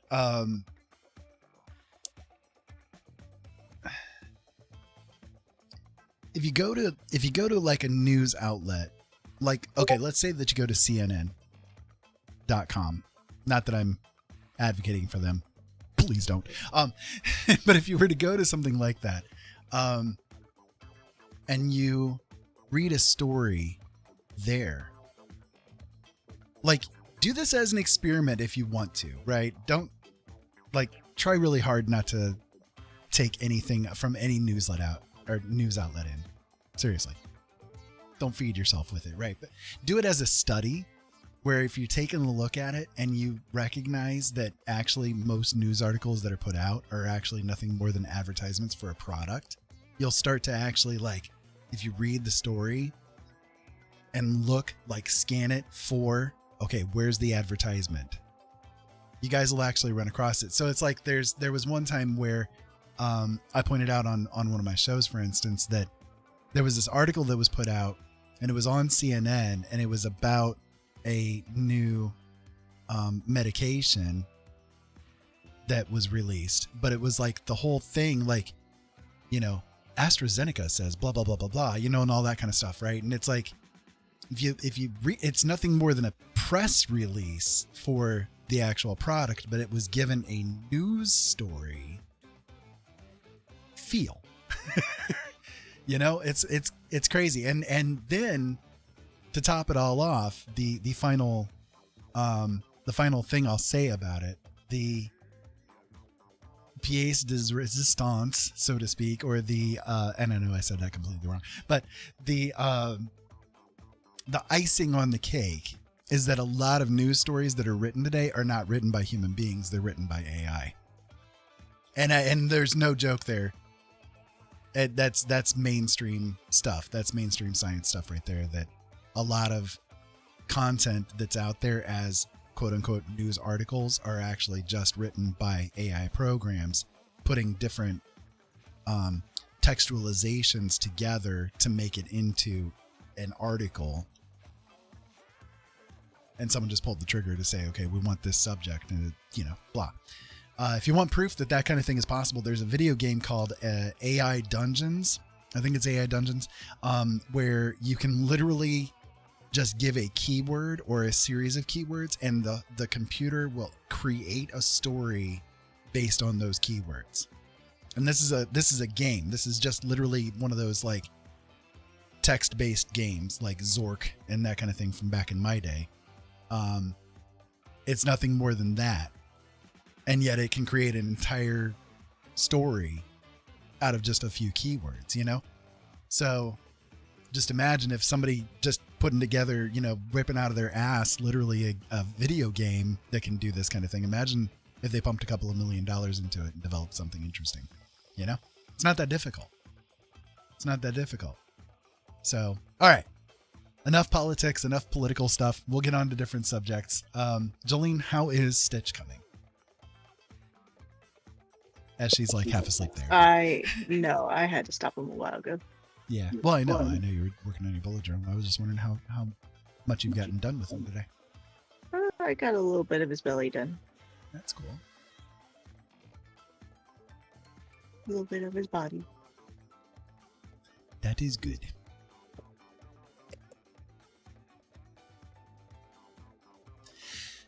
So anyways, I do hope that you guys have had fun tonight. I've had a good night. My pain levels are a lot better today, or this evening, as the night has progressed. It's gotten better and better. So I think the ibuprofen helped out a little bit, which is good. Because oh man, when I woke up today, it was horrible. It was bad. How are your pain levels, darling? I mean, I don't really have pain levels like you. I know, I'm joking with you, dear. I have no pain. Well, good. No pain that I can speak of at the moment. Good. I'm glad to hear that. That is a good thing. I have a slight hunger still, like that's about it. She hungers. She hungers. Well, with that, I think this will probably be a really good place for us to stop for the evening. We do plan on being on tomorrow again, 8:00 p.m. Eastern Standard Time. I'm not sure if we're going to manage it because we do have things going on tomorrow, and we might visit the fair. We're not sure yet if that's going to be the happening or not. But if we do, either we will get on, but it'll be late, or we'll probably skip. But we're not sure yet whether tomorrow is going to be the day or whether Thursday is going to be the day. So kind of playing it by ear. Biggest thing is because I see the gynecologist tomorrow. Not sure how I'm going to feel afterwards. Not sure what kind of poking and prodding will happen, and how I'm going to feel. Cool. I was about to go anyway. Love you guys. Oh, well, that works. Love you, Robin. Love you, Robin. Sleep well tonight. We will raid out to go visit somebody that I ran across a while back that's really, really good. I love their artwork. We're going to throw you some more art here. But I think that you guys will enjoy them. They go by the name of Rehermes. Oh, good. Yeah, I was kind of watching her in the background. Gotcha. That works. Yeah, she's really good. I like her She's stuff. doing a cute kitty picture. Ooh, cute pitty. Cute. Yes, I can totally talk. It's a putty tag. It's a putty tag. Ooh, wooing my bad grammar going on. Thank you so much, everybody, for being here. We love you so much from the bottom of our hearts. And just deeply appreciate you guys spending time with us tonight. So, Jolene, you got anything you want to say here? Much love to you all. Might or might not see you tomorrow, as we have already alluded. Hope you have a good evening, morning, time zone, wherever you're at. Sleep good, eat well. Know that you're loved, and reach out to us if you ever need anything. Absolutely. Yeah, 100%. Make sure, today's been a weird one. We had one of our fellow streamers had some very bad news about a friend of theirs. And so just let me put it to you this way. If you guys ever need any help venting, getting things off your mind, talking about things, or feeling like you don't have anybody, please, our door is always open. Our DMs are always open. Our Discord is always open. Please reach out, okay? And with that, we deeply love all of you. Thank you so much for being here with us for this moment in time, and I hope that it's been worth your while. Until next time, keep safe out there. Have fun. Thank you so much, as always, for watching. We'll talk to you again later. We'll send you over to Rehermes, and I hope that you guys show her all the love. Incoming customer detected.